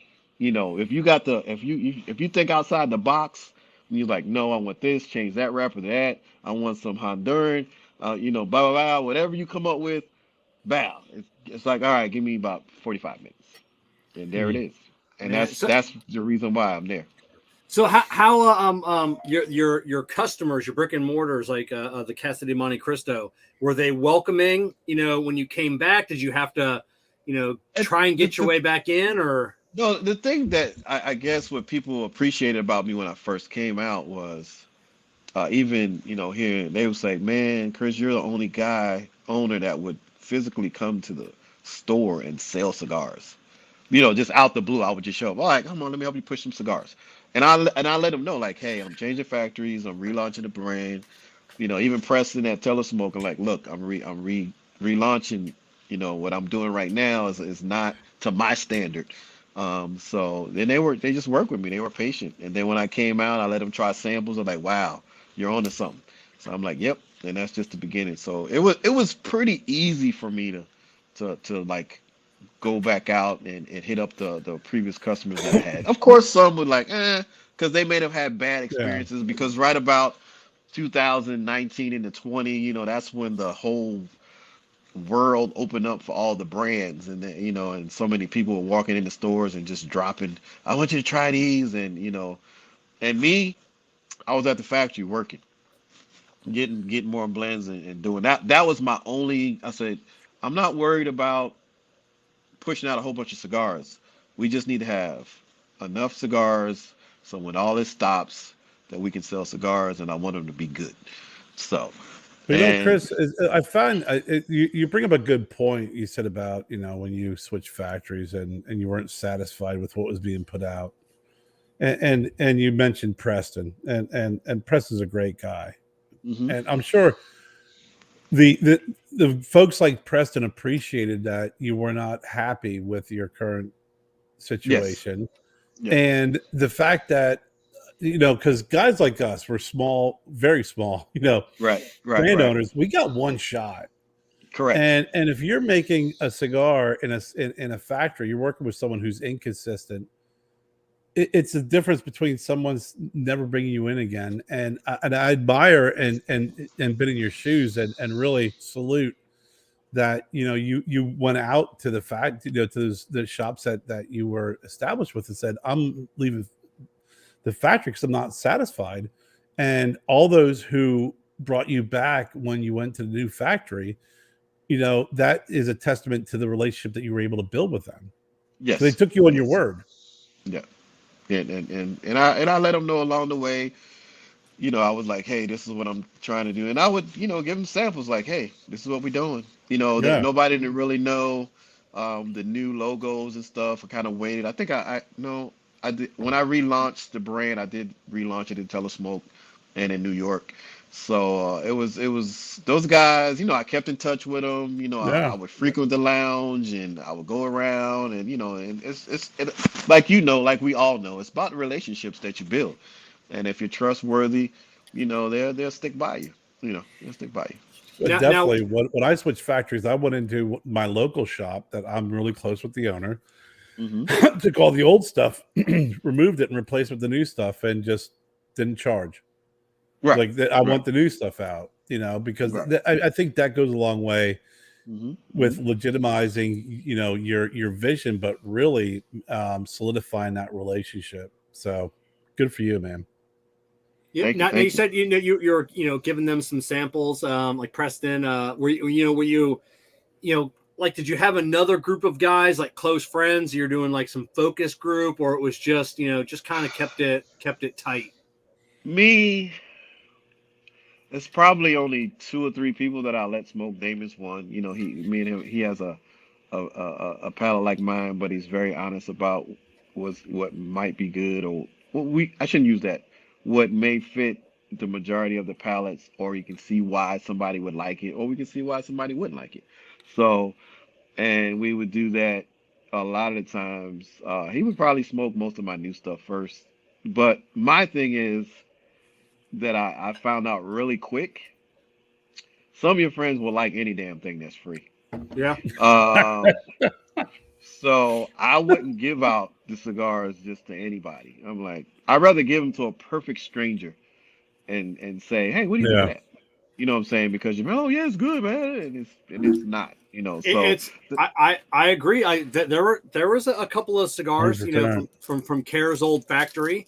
Kerr and I are friends. I want to like his stuff, and I remember there was one, and I had to reach out, and I'm like, man. Kevin is my Damon. Yeah, because I know Damon, and Damon's like brutally honest, and right. Yeah. And I love him to death, and I appreciate that that honesty. But Kevin is my Damon, and so is Daryl. Kevin and Daryl are my 2 Damons. It's like, if it sucks, they're gonna be like, yeah, listen, I love you, bro, but this is terrible. Right. There's actually a question. Okay. I don't want to be disrespectful. I live in Pennsylvania. Can you point me in the direction of someone who carries your cigars? I like to support military-owned businesses. Do you have a lounge finder on your website? I don't. At one point, we were in Vintage Cigar in Philadelphia, but the owner since moved, so we're going to move to another lounge in Pennsylvania. But you can always go to the website. CigarMedics.com. Yeah, it's scrolling at the bottom of the screen for everybody that wants to go directly to his website. Yeah. And but we're Pennsylvania, and I'm not going to say it's my downfall. You guys know that the cigar business is brutal. And if I can clone myself 2 times, I would say we would be in a different position. I'm not upset at the position I'm in at all, So what I did was, I'm like, you know what? Since I can't clone myself, I'm gonna let the customers speak for me. So a lot of the lounges that I actually were bought into is because the customers like, hey, I want this Carolina Blue cigar, and a couple of days later, I'll hear from the lounge owner and bow, and like, there it is. So that's what I'm at this point, as far as getting the brand out and doing it that way. So are you still hitting the road on occasion though? Visiting? Yeah, I hit the road. I used to go often. I try to do it like I just came back from Texas. I'm gonna probably hit Texas again in March. I go to New York. I need to hit more shops in there. That's really the core of what's going on in 24 is like really show my face because of COVID. We're coming out of it really. So I need to get out there and people want to see me around more. So I'm gonna be in a lot more places. I got I know you guys know Oxford Cigar down in Florida. Yeah. My man, he pushes my cigars a lot down in Florida. We got Cheney down in Tampa who pushes the cigars. So it's little pockets everywhere that is starting to come alive at. It's just a matter of it's just me, So it's kind of difficult to be everywhere, like one person to be everywhere. So Kerr, you know all about that. Yeah. Here's one more everything because right. I need to know this. Ask him about. All right, so we're gonna get into the cigars now. We're gonna start off with that one, the Just for You cigar. So what was that one? That'll be the first one we get into. The Just for You cigar. So, you go around and you guys know. Hey, you got a cigar? You got a cigar? You got a cigar? So I said, you know what? So I bought a bunch of cigars back from the factory. I'm like, so we smoking them. He's like, yo, these are pretty good. He's like, you know what? I'm gonna name these shits Just for You. So when somebody comes up and want a cigar, yeah, I got one just for you. Like, so I'll have a case of Just for You and my own. So yeah, I got one. So I didn't care what they did with it. It was good, but it wasn't, it's 75 cents to make it. So I'm like, here, this is just for you, my friend. So yeah. That's it. And it's a free cigar, so it's the best one they smoked all week. There you go. And those are the same guys, like, man, you should sell these by the box. I'd buy them, and they never will. Yeah. Right. Exactly. So that's how that worked out. So they were good. Yeah, it's like they're just for you. Just for you. So let's talk a little bit about your you got 13 SKUs. We won't. What are your like your main? What are your top sellers that The top seller one that you guys have is the Summer Breeze is the Nicaraguan box press. Everybody loves that one. And the Limitada, which is Dominican Perfecto. Everybody loves those cigars. But lately, as I travel around and I'm running into new smokers, the Natural Maduro is starting to sneak up on everybody because it's a light cigar, and for the new people, they like it because it's not so, you know how you get that after feel when you smoke and you smoke too hard, then you get that dizzy. So this is light, a lot of flavor, not so heavy on the palate, smells amazing, and that one has been creeping up, to be one of the top sellers right now. I'm actually smoking it right now. So, and you can smoke it any time of the day. You can smoke it with coffee, you can smoke it at lunch, you can smoke it any time of the day. Very light, but a lot of flavor. Well, so out of all your blends, like what's a cigar like first thing in the morning with a cup of coffee? What are you smoking? And then what are you smoking late at night? Like you have a big steak and potatoes meal, and you want that finishing cigar. What are those two? What are those two cigars? I can't. That's kind of. Everybody will run to a Connecticut. I like, what? I'm the kind. I definitely won't smoke what you got with the Connecticut's first thing in the morning. Definitely won't do that. The broadleafs, I won't do that. Maybe the Pennsylvania because it has a nice sweet taste to it. But it's usually the Connecticut. The Dominican Connecticut is probably the go-to one. I can definitely smoke the box press that you smoke early in the day. I can smoke that one. First thing in the morning. I don't really have a go-to morning cigar. It's more like whatever I'm in the mood to smoke. I'm the same way. Like I said, sometimes it's just something heavier, something a little bolder. Yeah. I think I think we've all been, or not we, because we're all cigar nerds. But I think most people that's been ingrained in them that you must smoke a Connecticut in the morning. And then you must smoke your Maduro, or in the evening. And there are many evenings I just switched over to your Connecticut, and I'm happy with this cigar. This is still satiating that craving I'm having for good tobacco, and it's a Connecticut. There's nothing nothing wrong. Many times I've smoked a Connecticut at the end of the day, So and it just like. I'll smoke that one all right, I don't really want to, something overbearing on me. So I'll smoke that because it gives you a little bite. It has some flavor, a lot of flavor to it. I'm like, oh, cool. So I'll smoke it. I'm like, oh, that was a nice little smoke for the night. And it's a little 50 by 50, 50 by 5 and, about 45 minutes to an hour and I'm done. Or I'll smoke the little one, the Dominican Puro that I stuck in your bag. And that little firecracker, that little I saw that one. That's a nice little. That's a nice little. I'll probably I'll probably smoke Yeah, that Jessica will one. probably grab this one. That's a little fire. That's a little flavor bomb, and I'll smoke that. It just depends, if the kids ain't driving me nuts, I'll smoke something, or the dog is not bothering me. I'll get something before, and just like you said, depends on how I feel, how the day went. If me and Damon is smoking, we'll smoke too, whatever, and we'll just do it like that. So I don't really have a go-to or throughout the day. You said the Summer Breeze is the red band with the closed foot, right? No, that's the red band with the closed foot is gonna be part of the Fire Stick line. So that is Fire a Stick. Pennsylvania broad. Yeah, that's a Pennsylvania broad. I mean, excuse me, a Connecticut broadleaf.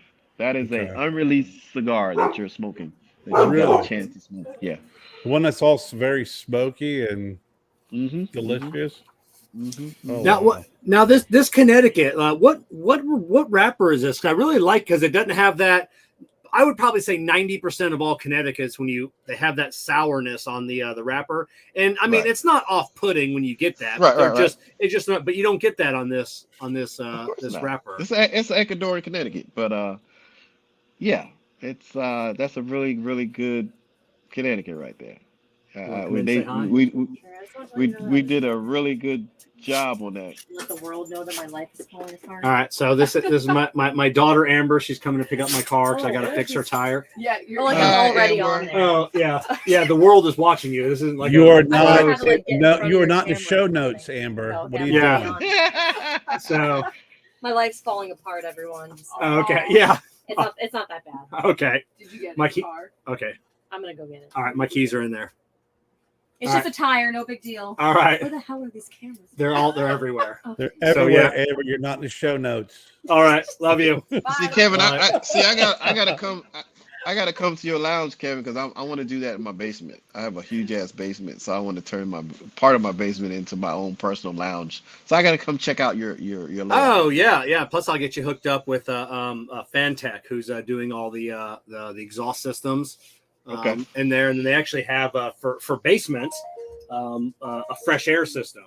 So it'll actually bring in some fresh air from the outside, and it because I've learned so much on air into so if you remove air, you got to introduce fresh air to replace that. So Fantech's been great to help me out with all of that.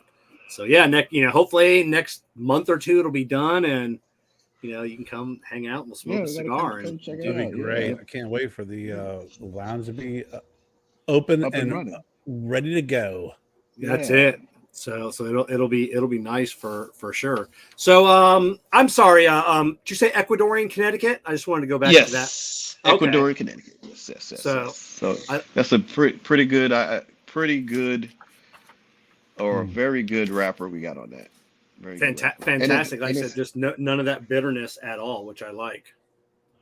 So, and then you've got a couple. Are you an outdoorsy guy? Because I see you have a dragonfly Maduro, a black bear, a buckshot. Well, that is all from when I grew up in the tobacco fields. That's what you see, dragonflies all over the ponds and the rivers and the riverbanks. There are bears, black bears in that part of North Carolina running around.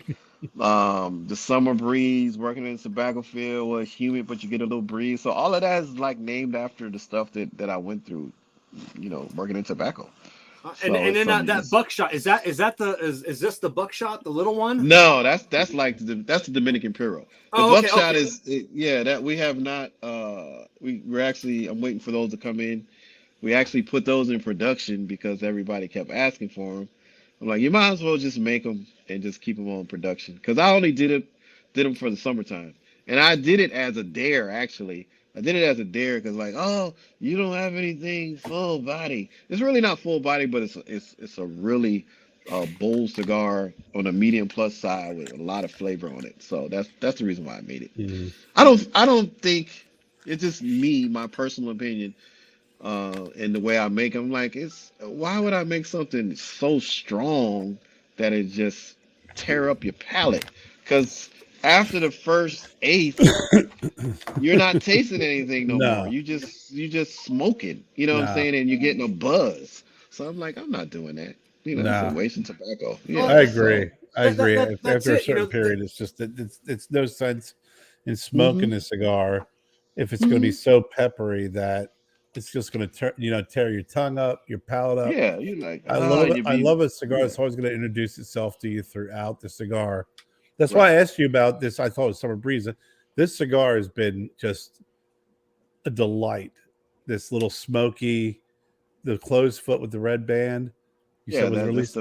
that's the Connecticut broadleaf. Yep, This thing has Connecticut been broadleaf. just it's been chatting with me the whole time, and I have a little. And sorry, Kevin, I didn't interrupt you, but No, great. I have a little container of peanuts that I like to pair with it, and as soon as I start smoking, that's why I went away because I was like, I got to get the peanuts with this because it just complements the cigar so well with the smoky flavor. I could taste the earthiness to it, but that smoky flavor and just enough pepper where you can definitely tell that there is a lot of thought put into this blending. Oh yeah, and that's the thing about and that's a good thing with it's funny I could as I sit here and think I don't want to say me and David talk about blends all the time, but a lot of times we talk about cigars, but in general we talk and then just going around and just listening and I'm like, you know what? And then all the new stuff, something about me is like I see all the new cigars come out, I'm like, let me go smoke this. Let me go smoke this. It's almost like a dare. Let me go smoke this. And then I don't want to say I try to make it, I don't want to say I try to make something better than I just smoked, but I was like, okay, I see why people like this. So let me make something close, give them a little bit extra, because I believe we're small, so we're able to do little nuances that the bigger guys can't do and produce in a volume. So I try to make sure I like the cigars to transition. If it's not transition, it could be great. Yeah. It's one or two that it just won't transition because of the tobacco. But for the most part, I want the cigars to have transition, and they know that when I start, this is the blend we're gonna work with. It has to transition here, and it has to transition here. Mm-hmm. So and go from that point and that's the profile of a Carolina Blue cigar. It has to do something to give the experience to the customer, and that's what I wanted to do. Definitely, this is what this has been doing. I'd say we have a quick question on here. Do you have sample packs on the website? Now you do have sample. You have a couple different samplers on your website. Can you go over the different ones? Yeah, I have the Signature Series sampler, which is all the Dominicans. The Highway 101 is all the Nicaraguans. And next week, I'm releasing a 11-pack sampler with all new blends. So, yeah, so it's 11-pack sampler that will include the Connecticut broadleaf, the Pennsylvania broadleaf, a San Andreas, 2 new Dominican cigars, and a couple other Nicaraguans that just need to be let the people talk about it. So, and maybe one other one. So it'll be 11. It'll be 11 in there. So the people cigars. The people cigars, just for you. That's it. And then going back, we were talking a little bit about just bold cigars. So I did the Connoisseur Club for Abe at Smoke Inn for 2 years. They're all blind cigars. Manufacturers are making these one-off cigars, and there were a couple times that these cigars were just bold, just for the sake of being over the top. And then a couple people in the group, because there's hundreds of people in this club with me. They really liked them, and I'm like, who is this for? Like, who are these cigars for? Who is smoking this? Right. Yeah, who is smoking this and then wanting a whole box of these? And it's like, correct. So, some of these companies they just like that, and then we all see them. They're like, triple Ligero, quadruple Ligero, whatever, this, and this, and it's just like, why? But you're not. Yeah, and you're not tasting anything. It's like you're not. You're right. You're not. You're getting heat. Yeah, you get the heat, but your palate is scorched. Done. And it's like, and you're like, oh, it's so good. I'm like, okay. Yeah. Okay. So that's it. No way. Sammy Flo, 11 sampler pack on the site only. Any shops in New York? See, only on the website. I mean, I might. No shops. I decided that's going Yeah, to be for that's hard. That's hard to do in a He made a shop. decision, Yeah, Sammy. yeah, He made a that's- decision right now. No shops. Yeah, Website unless, only. unless you have a shops. unless you have a specific box, you know, that they Right. can put on there. That's just I could see that just No. being, you know, just And the thing about with me is, who's ever ordered for me, you know, we do a little extra for you, so you might get 13 in there. So we do a little extra. I'm an over deliverer, so that Yeah. box is we ran that That's good. special 2 years ago, and people were still asking me like, when you gonna do the hidden treasures again? I'm like, with the demand, so we're looking at it right now. It's like, well, I have a lot out, so let me just put it out for the people to see what they like. And some of these cigars will be in the 24 production. So a lot of people are getting some new stuff that we're gonna put out in 2024 for, you know, either TPE or PCA, and produce those. so the one thing I didn't see on your website, Kerr's favorite Vitola, the Lancero. Yeah. Don't do it. Don't make one. It's a Care favorite. That's why I only come out with them once a year, Yeah. and I have a lot of them because I love them. I tried to make one, and even at the place, like, Chris, why are you doing this? We have our own way of thinking. You know, people like Lanceros, but I'm like, I can give you more than Corona. You know Yeah. what I'm saying? Yeah. I can give you more than Corona. So they like, yeah, okay. I said, you don't have to worry about me, man. If I do a Lancero, it'll be for an event. It'll be an event cigar only. Yeah. Just That's what a lot for of people. yeah. A lot of people do. You know, JP Nettles wants to know when you're going to be in Durham next. You're right up the road, man. Yeah. Whenever y'all want me to, whenever you want me to be in Durham, you know, just say, hey. Durham. You know what's kind of crazy is Durham. For this to be the tobacco belt, so to speak, it's not a lot of tobacco stores or shops in Raleigh, Durham area. It's like 5 or 6. No, Really? There's not. Yeah, it's like Hardly. it's not a lot. Well, we're actually at Oasis, and it's in what is that, Carborough. We're in that shop. That's not too far from you. So they should be getting their supply probably by Wednesday. So you can go in there and get some. I'm planning on probably doing another cut light over there, but I'll venture out. I want to get one more shop in that area. I want to try to hit up Apex out there. Yeah, and another Apex shop. is Apex is awesome. great. I was just there with my son last year, and they have a cool little shop over there. Yeah, I want to go in there. Bank. So. Yeah. Mhm. Little Yeah. bank. My buddy Yeah. owns it. My buddy owns the restaurant that I went restaurant. to, right? Yeah, Salem Street Pub. Yeah. Yeah. My So buddy went from high school. Yeah. and we got, you know, we small, so we got to keep the little prestige of being a small. You know, if we're everywhere, then Okay. you kind of lose that mystique. Yeah. Daryl wants to know what do you think of Candela? D. What's going on, Big D? What's up, my man? That's about Daryl was speaking of earlier. One of the guys who Candela is the truth Candela teller. Is good. It's just so thin. You got to have a really good priming of Candela to really make it work. I haven't really played with Candela that much because I don't really see it a lot. I know, Kerr, you made. I have, matter of fact, I still got your barber pole with the Candela in it. I have 2 of them in the humidor. So yeah, I haven't really played with that yet. So I think Daryl's just trying to rattle the cage because he knows that I love Candela and Kevin. Yeah. Exactly. I am not, and I am not. Yeah. I don't care. Well, So, Kevin, before you answer this question, I have to ask Chris this. Yeah. Seriously. yeah. This unreleased cigar that I'm smoking, Yes. when will it be released? Next week. Next week? And what's the name of it? It'll be in the sampler. Okay. And the name again? It'll be one of the fire sticks. I don't know what to call it yet. Okay. I've been playing with the names, and I'll have a name by the end of the week. Because it takes a lot for me to be this involved in a cigar, and this cigar is really It's banging. it is It is. fucking fantastic. I mean, smoking it, the smokiness of it, I'm mixing it with a little bit of some peanuts. It really is just a flavor bomb. And I, like you, I love the transitions, but this has just been so engaging the entire time. Because Daryl texted me earlier. He goes, "What cigar do you think I'd like?" And I'm like, "The one that's about this much left," because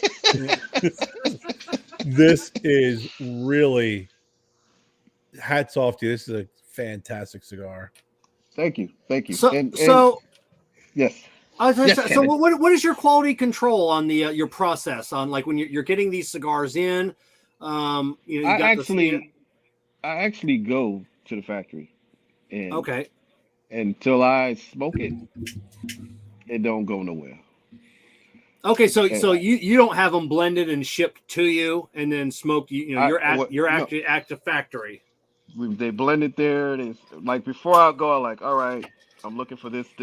Remember the blends we talked about 3 months ago? All right, blend those up. I'm coming. Have them ready when I get there. So as soon as I get there, they're on the tray. It's first round. All right, here you go. Here's your coffee. Bow. Here's 5 iterations of different, how you wanted them. So I'll go through it. I'll smoke all 5 of them in the chair for like 4 hours. Right in the chair. I won't even move.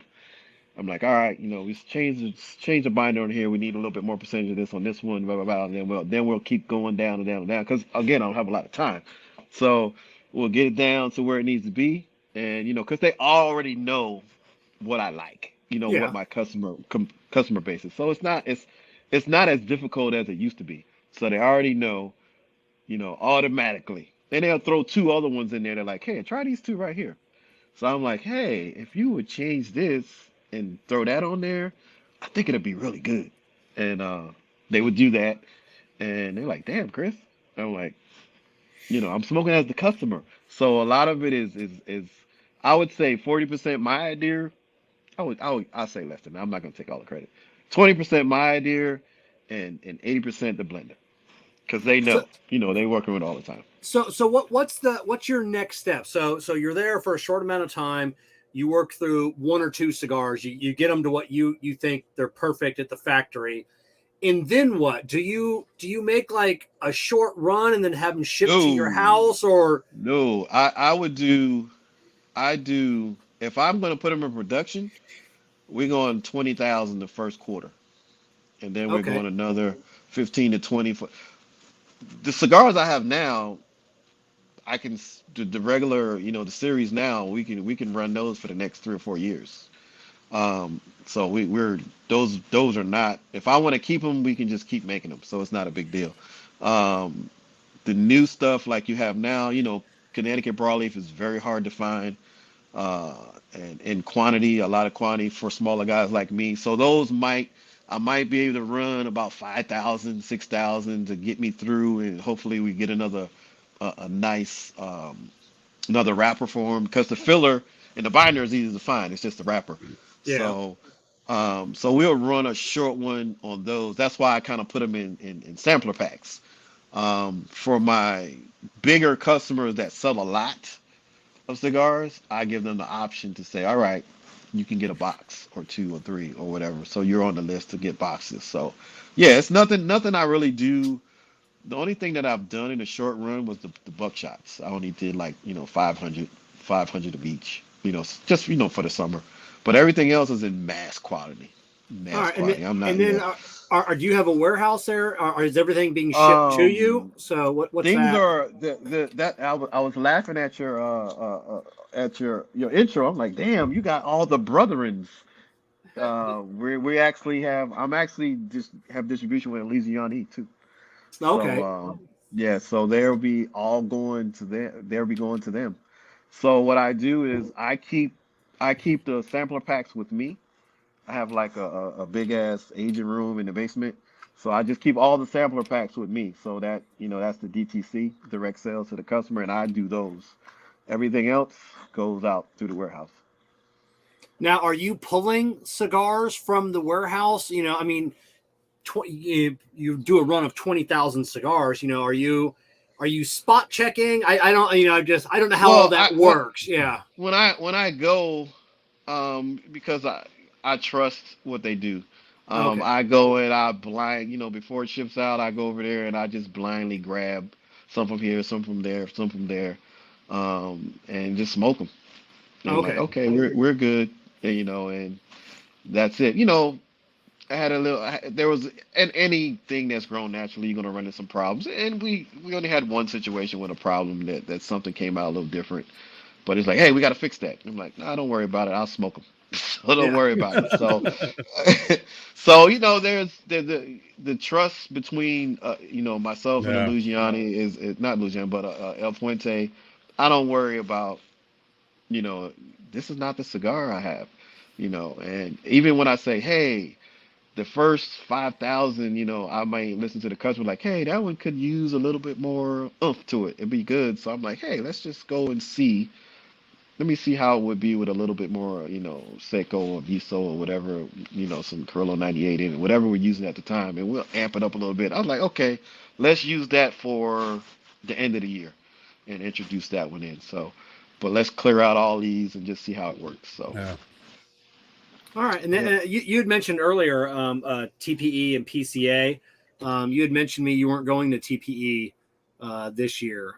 yeah, I know you were there last year. What was the any was. reason? Any reason not for going back? Well, I want to concentrate more, like I was saying earlier. I want to really get the brand to have it's time to take the brand up another notch. I want to label all the cigars, with the secondary bands. I want to introduce a little bit more boxes, and just make them stand alone. That was something that people say. I don't know which one on the Nicaraguan side, not on the Dominican side, because they're all labeled Maduro, Connecticut, Okay. Habano, Limitado, whatever it is. But the Nicaraguans, because they're, so frequent that I'm have the opportunity to make more of those. I need to put something on them. So I said, okay, let me stop and get the secondaries together, and be special with that. Give them their own bands that are different from the Dominican side. So the Nicaraguan will have their own special looking bands that they won't get mixed up like you guys like. This is the one with the red band. This is the one. So it won't even be. You'll know exactly that's a Nicaraguan. So that's what I'm working on now, and that's what this whole year is going to be for. Having in December, before everybody goes on break, everything will be stacked to the hilt, bands, boxes, everything will be ready to go. And when TPE comes in, we'll do the half wheel thing and like this is what we got, and there it is. So that's what this year is about. So it'll be a bunch of samplers for the whole Yeah. year, so the public can taste everything. And I'm gonna still cater to the shops that I have because I have enough for them. Whatever they need, and we have enough just to supply them. Like we have right now, it's about I want to say 25,000, cigars sitting in the aging room right now. So whenever somebody orders, we just get it out and get it to them. Oh, right on. That's So, fantastic. what were you? Was the cigars well received at PCA? What was your opinion? 'Cause Yeah, that was your first PCA that was or my TPE. that was Yeah. my. I did two. Did I do two? Yeah, I did two. I did two TPEs and two PCAs. What did Okay. I? Yeah, no. No. I did two TPEs and one PCA. So TPE was TPE is a little different because you have to decipher from the weed people. Yeah. You know what I'm saying? Yeah. And the owners. So you have to like, because they'll come down. Well, I have 40 stores, and so I'm like, I'm not impressed. You know what I'm saying? I was like, I'm not impressed that you got 40 stores. How are you going to sell Carolina Blue? Because I already know your makeup of your store. You have all Yeah. legacy. People walk in there, they know what they want, and they walk out. How are you Yeah. going to sell to my smaller company? Well, you can make a cabinet and put Carolina. No, man, I'm not doing that. So I'm like, you're just not what I'm looking for. I would love to put my stuff in your shop, but I can't go to Illinois every other week and help you sell these cigars. So they would understand like, okay, that makes sense. Well, that's it I because said, because they're not going to sell it. No. no, Yeah. no, they're not. They're not. Like your brick and mortar that's local, that would showcase something new that comes in, or put it in the front, or like, hey, we got something local, or hey, this is whatever. That's what the brick and mortars do. The big vape shops, and they don't really smoke. No. So, they're just selling to make money. I said, They're you're a just cash and carry. You just No, cash your card. that's And it. Someone comes in, they want a cigar, and it's just, how do you Go in the compete back. with a Padron or a Drew Estate or anybody else? Because those are the names that because if Right. you ask this kid behind the counter, hey, what do you recommend? I don't know, everybody smokes that Padron. Just grab that one. Right. They're like, Exactly. okay. If you And get that's that it. much from them. Yeah, if Yeah, you get That's- exactly. You're pretty aggressive on that feedback, Kevin. Because even the shop, what's the shop over there where you are, Carl? The big one, the big cigar shop that's a vape shop too. Not really vape, but it's more of a cigar in the back, and then it has Tobacco a liquor in the Plus? front. Yes, even Yeah. them. That's a huge store. They got everything in there. Everything. But it's like I would put my cigar in and it'd be lost. They're like, where is it? Yeah. It's so much stuff in there. So you need someone to like, hey, so We're in there. You need someone to navigate right. someone to their palate versus Right. to what their eyes are showing them. Right. Kev, you were there. Yeah, I was there. Yeah, big shop. Yeah. Yeah. Same with and because Kardic's place, but Kardic's a brilliant. He's very smart in Boiling Springs. He's a brilliant tobacconist, and he will talk to you and guide you along Right. the way. Right. But if you have a place that's big like Tobacco Plus, you just go in go there off. knowing what you want. Yeah. If you go in there looking for something rare, then you can dig around and find something like, oh, you still got these cigars? And they've been there for so long. You're like, oh, I'll take some of these. But the average consumer wouldn't know that. That these are like, oh, Yeah, So. I mean, unless you had if you had all 13 brands and you had a 6-foot chunk, then people are going to notice that. But if you have if they're only carrying 1, 2, 3 blends, Right. sitting in the shop, like how do you But differentiate yourself? But even a shop like that, you could have a neon sign, And it's still wouldn't flashing matter. over it. Yeah. It depends. Like, you may look at a shop like that and go, hey, this is right off the interstate. This is really convenient. Well, they kill on bundles. So Yes, it doesn't matter they if you do. have Carolina Blue, all blends, Stogie Road Cigars, all blends. Here's a big neon sign. Tell me where the bundles are. Exactly. You got to know. You got to know the shop. You got to know. Your clientele. And you got to know what support you're going to get at that shop in order to move your product. Yeah. Exactly. Yeah. So, and that's and that's why I look for the mixture of, are your legacy, how much boutique you have, who's your boutique guy, who and they're like, oh, we got a room, please, Tatiana, no, not them, so that's the thing. I mean, even one guy say, who's your boutique brand? They're like Rocky Patel. I'm like, come on, man, stop. Have you heard of the Edge? Boutique with a small B. Yeah, right. That's So it. that's and those are the questions. And I like finding shops like sell, things like even I don't really consider, Black Label. He's small, but to me he's the cusp of being a bigger company. And when when I see stuff in there like that, where you don't really see that anywhere else, even like Warped, you don't see Warped everywhere. You don't see Dapper everywhere.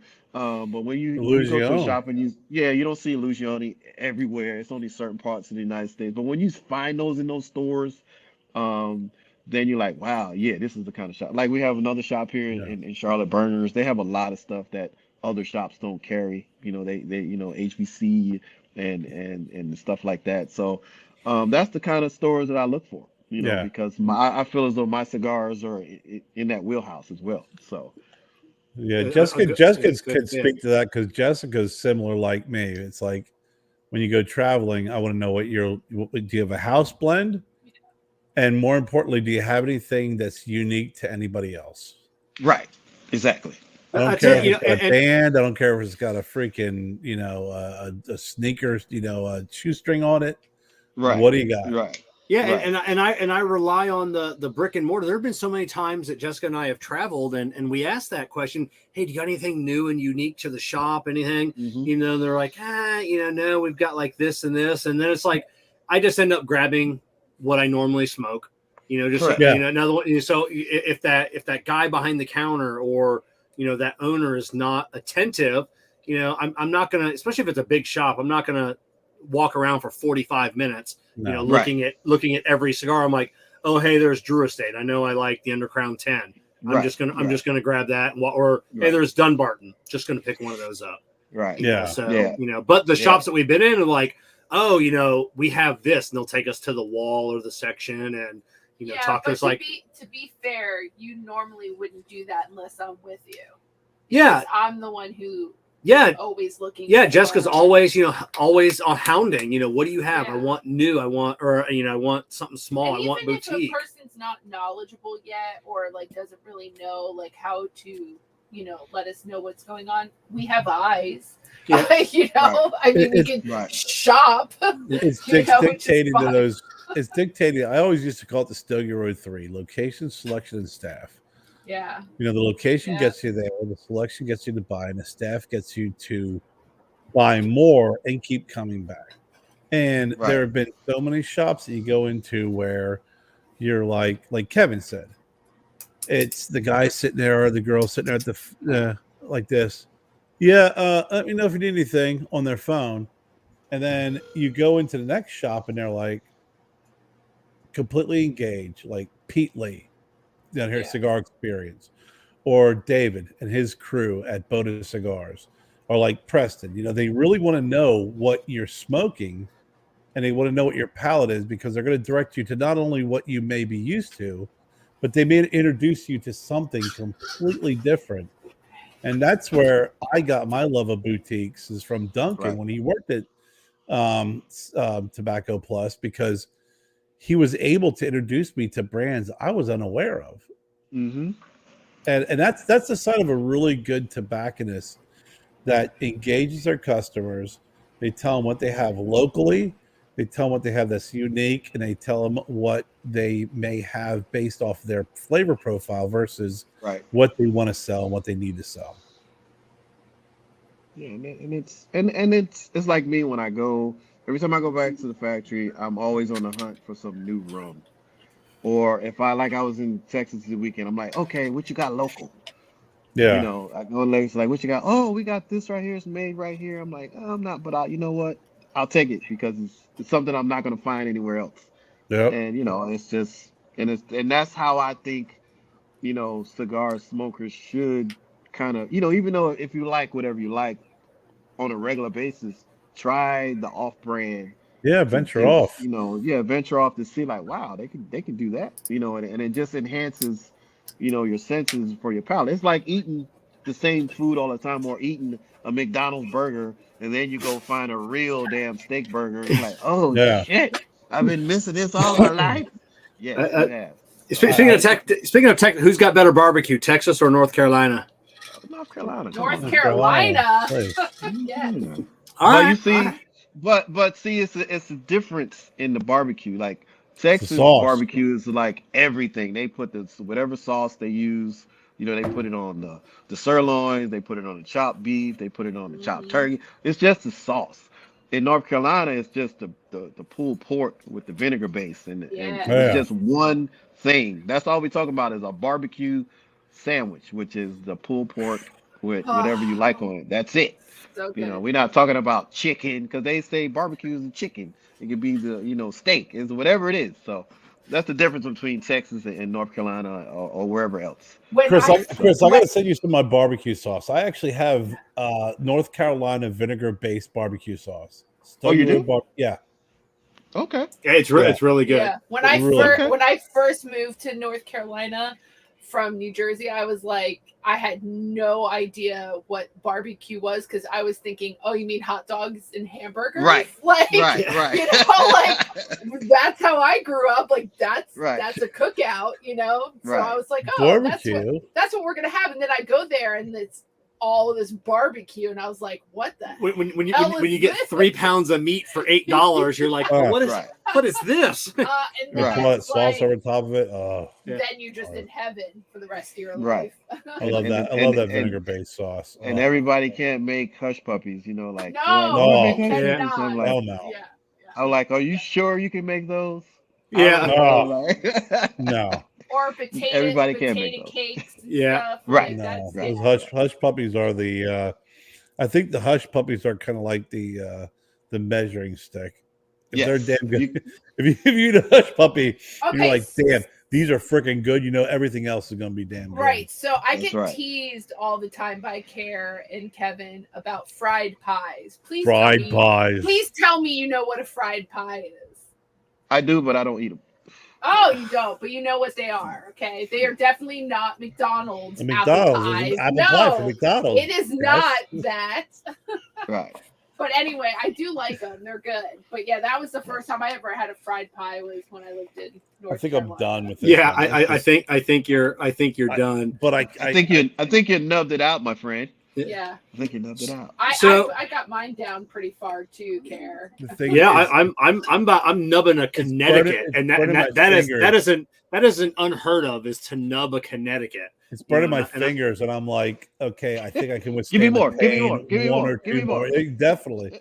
It's part of the spice. Part of the spice, Kerr. Just tell them it's part of the spice. So we talked about PCA, TPE, a well received there. Do you prefer doing the bigger events like that or the smaller events like the Ybor City Cigar Heritage Festival, Charlotte Cigar Week? Do you much prefer those smaller ones? Tampa was incredible. It was off the chain. Me and Damon went. I did 2 so far, but then last year was incredible too. But this year was incredible. I mean, for a minute there, I was a little upset. I'm like, they got every legacy cigar here, like lined up, and I was in front of them, like, you know what? I'm not worried about it. And for like 4 straight hours, we were selling cigars. The line was ridiculous. People said, I was gonna come see you, but your booth line was crazy. It was ridiculous. It was ridiculous. So, and I had return customers. They're like, I came here last year and I want some more. It was. That's probably, I tell everybody, like, if you're, a cigar brand, you have to go to your bar city and do that. You have to do that one. I said that is perfect for introducing your product, and it's not a lot of money. The TPE and the PCA, it's a cash cow. I mean, it's a cash cow, and you got to have a good sales team, and you got to have a good marketing plan. PCA is more of the flex thing where the biggest booth gets all the people. TPE is more, I like the way they do TPE because they keep everybody equal. The booth sizes aren't like huge where it's taking half the floor. Everybody is in pretty much the same size. The thing I learned about from those events is samples. Excuse me. And I don't do a sales pitch. This was my sales pitch that I did at PCA this year. I had the Robusto and the Nicaraguan, the one that you're smoking, Kevin. I had it in a Nicaraguan. I had it in it. I said, you know what? I'm not gonna sit here and go through my whole thing. Smoke this tomorrow morning, and if you like it, come back and see me. I did that for the whole day. Just handing them out. Just smoke this. If you don't like it, then I won't see you again. If you like it, you'll be here tomorrow. I had a line the next day. Oh, right on. So, because I'm like, everybody's smoking so many cigars, they're not going to remember what the hell they're not going to remember. So I'm like, it's no need for me to sit here and go through this whole blending and sales pitch thing when you're just going to move over there and grab some more. You're going to smoke the one you like. Your palate is burnt out. After 2 cigars with all the smoke going on, you're not tasting anything anyway. So I'm like, here, just smoke this in the morning. First thing, make sure your palate's clean. And if you like it, come on back and see me. Yeah. And that was the pitch. That was it. Perfect. So. And then we got coming up. I'm going to come up for probably your opening event. I can't do every day, but Charlotte Cigar Week is coming up. Yeah. So this will be my first year of trying to come up there. Maybe try and do 2 days. But so you're the opening event. So for people like I've never been. So for people, and then we're gonna have on, was it Damon from Charlotte Cigar Week? So we're gonna have him on at the beginning of April, to let everybody know. But so for people like me that don't know, like, what is Charlotte Cigar Week? Like, what should I expect when I come to these events? The thing about Damon and Kurt knows this. Damon is a real, like myself. We're educators in the industry, and we like to give experiences other than just going somewhere and just smoking. You can go anywhere and just smoke, but he really goes through and teaches about, the leaf, and gives people a a great experience about smoking cigars. And you know, whether it be like my night is the oh God, my brain just left the Mardi Gras.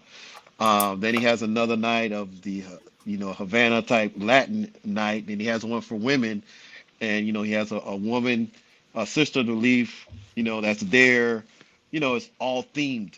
So, and it's all about education and enjoying and giving everybody a great experience, other than, you know, playing a bunch of, and to each his own, you know, other than just having a big party. So it's more geared towards educating and letting everybody have a great experience trying different cigars. You know, and he has a lot of the smaller, you know, cigars. You know, he has some legacies there too, but a lot of them are like I want to say midstream cigars, you know, that are going to be there as well. So that's the difference. And I'm sure other people gear it in their own particular style. But from the feedback, people really like to educate. Last year, he let everybody roll their own cigar. You know, they kind of created one. Yeah. Oh, So okay. that was So cool. hard. Yeah, you know, he had the roller from Martinez. They came down and, you know, he did they had pre-blended it. So they came down and, you know, helped him roll it. You know, they went through the rolling process with them and did that. We also created him a cigar for that one last year. We're going to create another one this year. And it's just different. You know, he gives, you know, he wants to really, you know, we're into that, you know, giving you a great experience, so it won't, you know, so like, oh, I can go to Philly and get the same thing. Oh, I can go to Orlando and get the same thing. Everybody has their own identity, because Charlotte is really not a city that has an attraction, you know, other than NASCAR. You know, you have NASCAR here, and some other things, You but have like a New nice York, museum there. yeah, the NASCAR museum, actually they're trying to, you know, that's not going to last long, because from what I hear, they probably won't keep that too long. But you know, you go to Philly, you got the history of United States there. You go to Yeah. Orlando, you have all kind of different attractions. Charlotte doesn't have that, so he kind of tries to offset that with different experiences.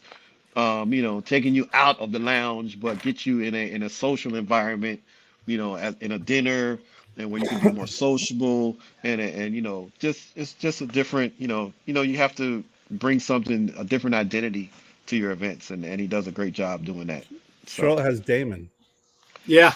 yeah, Kevin, yeah, when did and we go Carolina Blue to Cigars. Carolina Blue Cigars? Kevin, when did we go to Ybor City? When was that? 2 years ago? Together? Yeah. You came down 2 years ago. Yeah. Yeah, 2 years ago. 2 years ago, I ran into Damon down there, and Yeah, and he forgot my number real quick. I'm just saying, Damon. I'm just letting you know. You're gonna say that I say that the hush puppies are cat's meow. He invited me up to Cigar Week and then forgot my number real quick. I'm just letting you know. I'm gonna make sure he doesn't do that.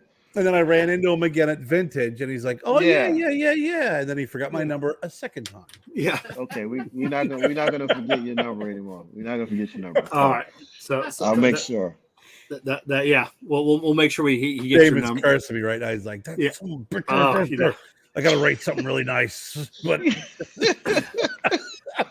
So just so everybody knows that the Charlotte Cigar Week is April 25th to the 30th. all right, April 25th, Good and like I said, job, we're gonna have Damon you're on. welcome. So at the beginning of April, so to talk all about that. So we'll go job, through each Jessica. day, each event, and we'll all get to learn a little bit more about Charlotte Cigar I'm Week. gonna have fun with David. And you'll have some more a new creation from Carolina Blue there while you're there too. Yeah, That falls I'm on my looking forward to it, birthday. man. yeah. Very looking Yeah, forward it's to it. during Jessica's birthday, so what a great birthday weekend for her is going up there And also, I get to see my son, so you know. yeah, we'll Oh get yeah, up. because he's Jessica only did- like 2.5 hours away. So Yeah. Yeah, actually, he just was there last night picking up somebody from the airport. yeah. Jessica, so- they're gonna have a special birthday party for you at Yeah. at Ron John's vape shop in Yeah. just south of Charlotte. I'm just gonna grab a scooter and ride around everywhere. So I've got one. I mean, we're coming along 2 hours here. We'll wrap things up. okay. I got one more question for you. A little bit more serious question. You know, I really want to get your opinion on it. So Carolina Blue is a black owned business and a veteran owned business. Yes.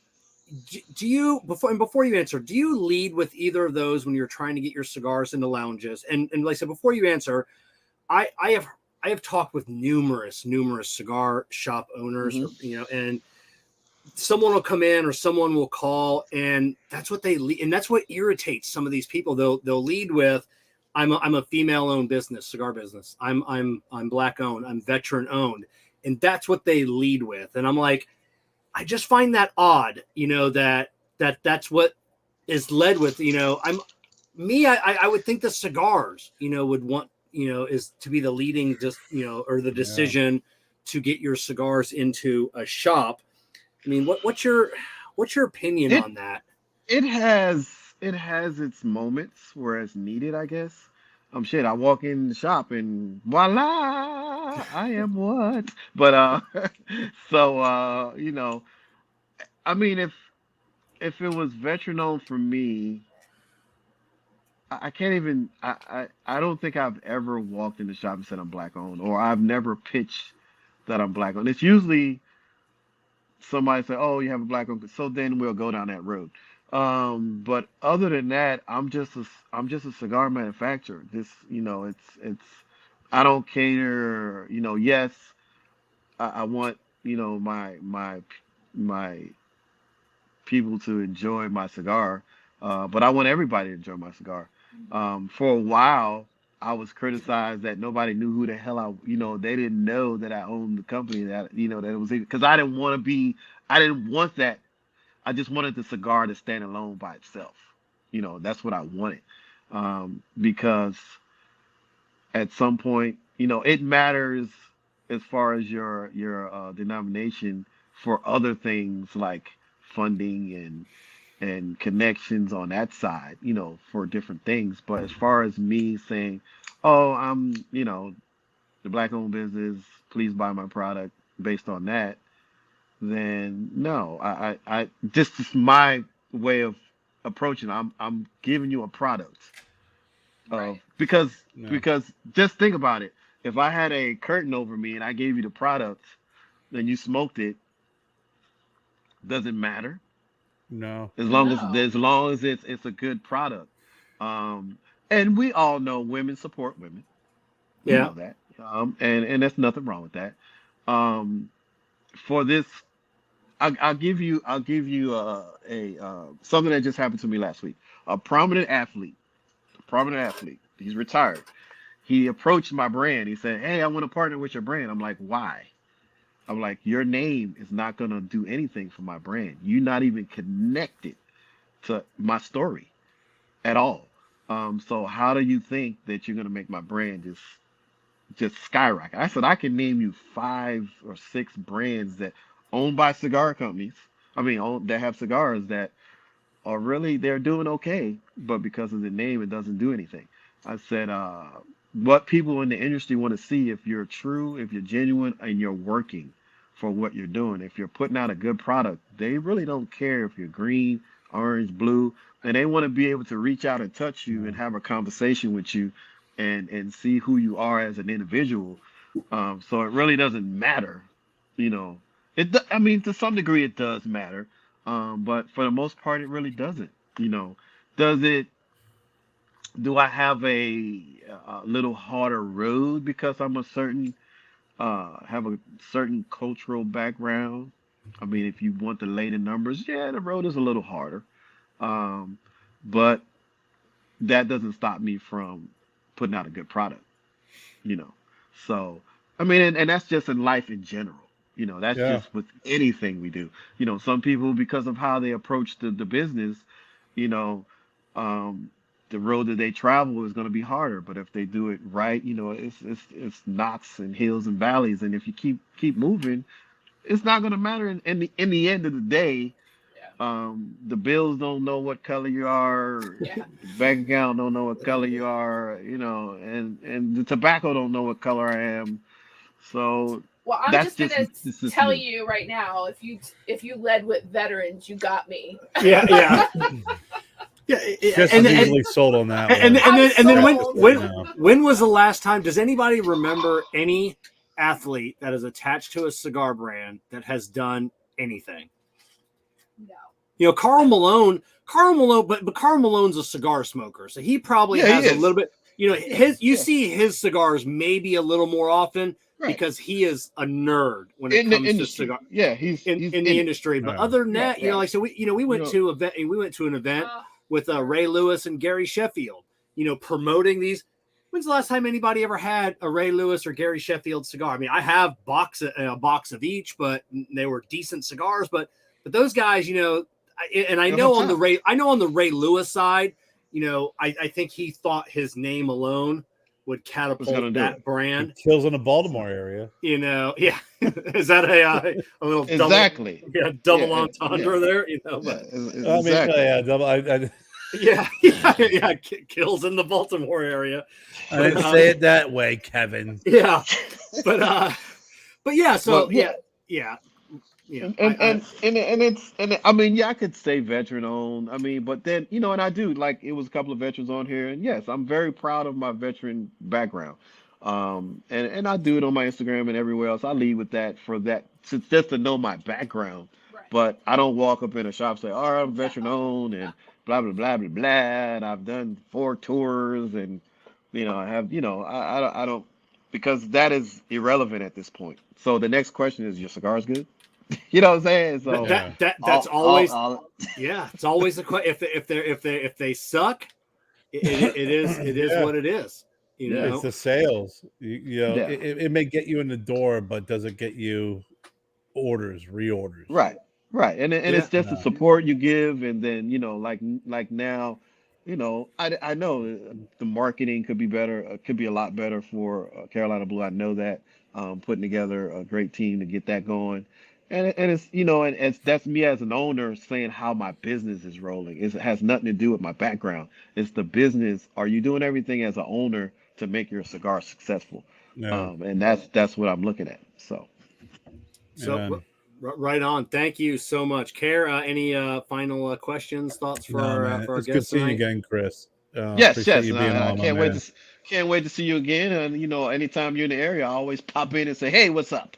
You ever down in Greenville, please give me a buzz. You're always welcome.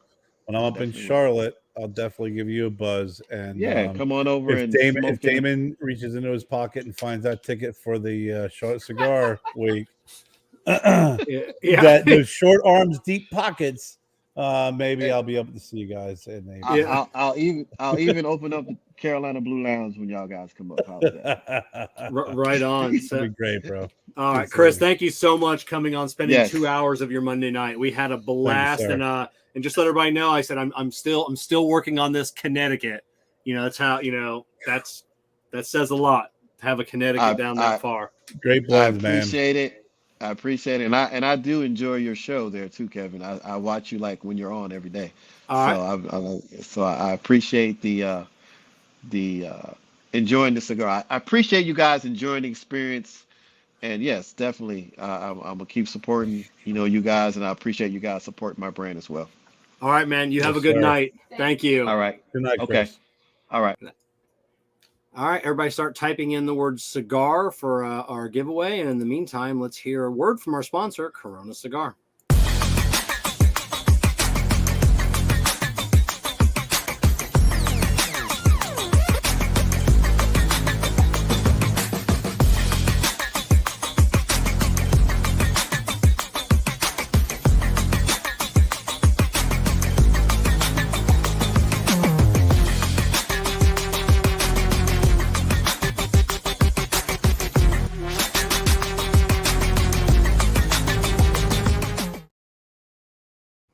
All right, it's time for the Tapping Ash and Taking Names giveaway presented by Amendola Family Cigars.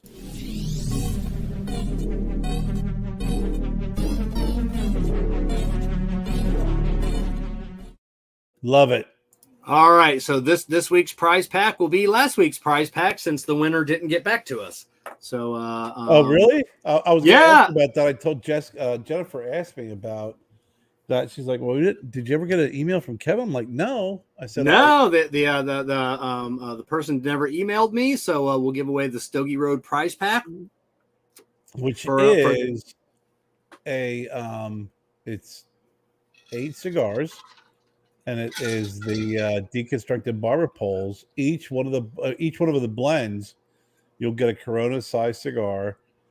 And I didn't realize I would have had the tray out here to display it, but I didn't realize the other person never got back to you. It's crazy. Oh, no worries at all. So and we'll so everybody that typed in the word. So what we're gonna do is we're gonna hang around for a second and see if the winner will like make sure that they're still present here tonight. So let's So Kev, to explain to you what a deconstructed barber pole is something like the Sweetgrass Gringo, which is a Connecticut and a Candela barber pole. The deconstructed is you will get 2 cigars. Both cigars will have the same filler and wrapper, or same filler and binder as the Gringo. One will have Connecticut, one will have the Candela only. So you'll be able to smoke them individually and truly appreciate what a barber pole will bring to you with having 2 wrappers.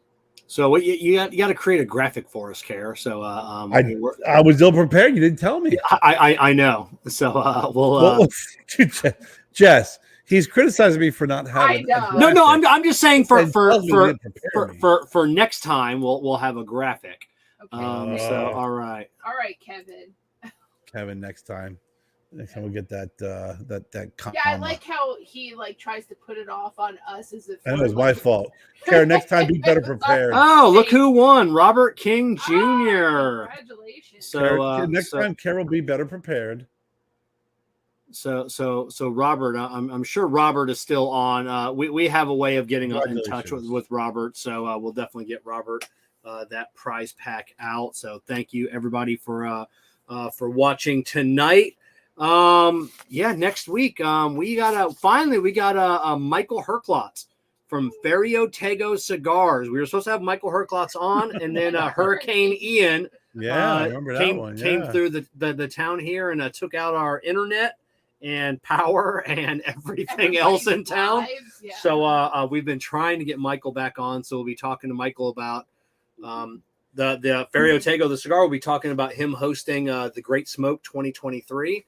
So it's going to be super, super excited. So in the show notes down below, whether you're watching tonight, watching in the future, listening on the podcast in the future, are links to our guest, Carolina Blue Cigars, also to Cigar Prop, producer Jessica, Kerr Viajante, like I said, all the social medias.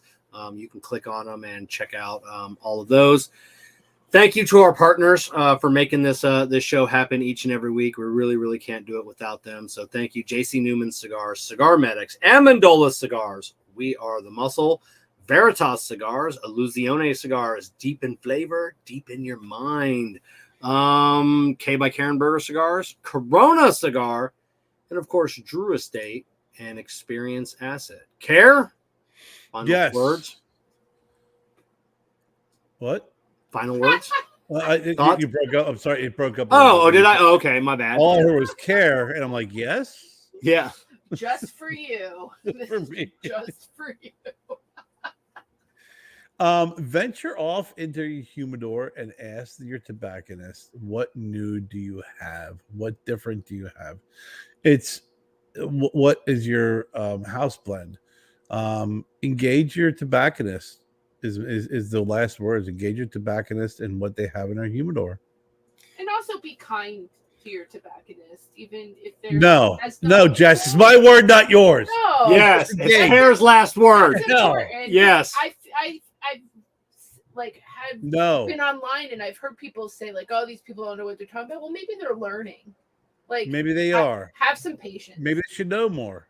Yes. Maybe, but keep it to yourself. All right, everybody. Okay. Engage your local tobacconist and do not criticize.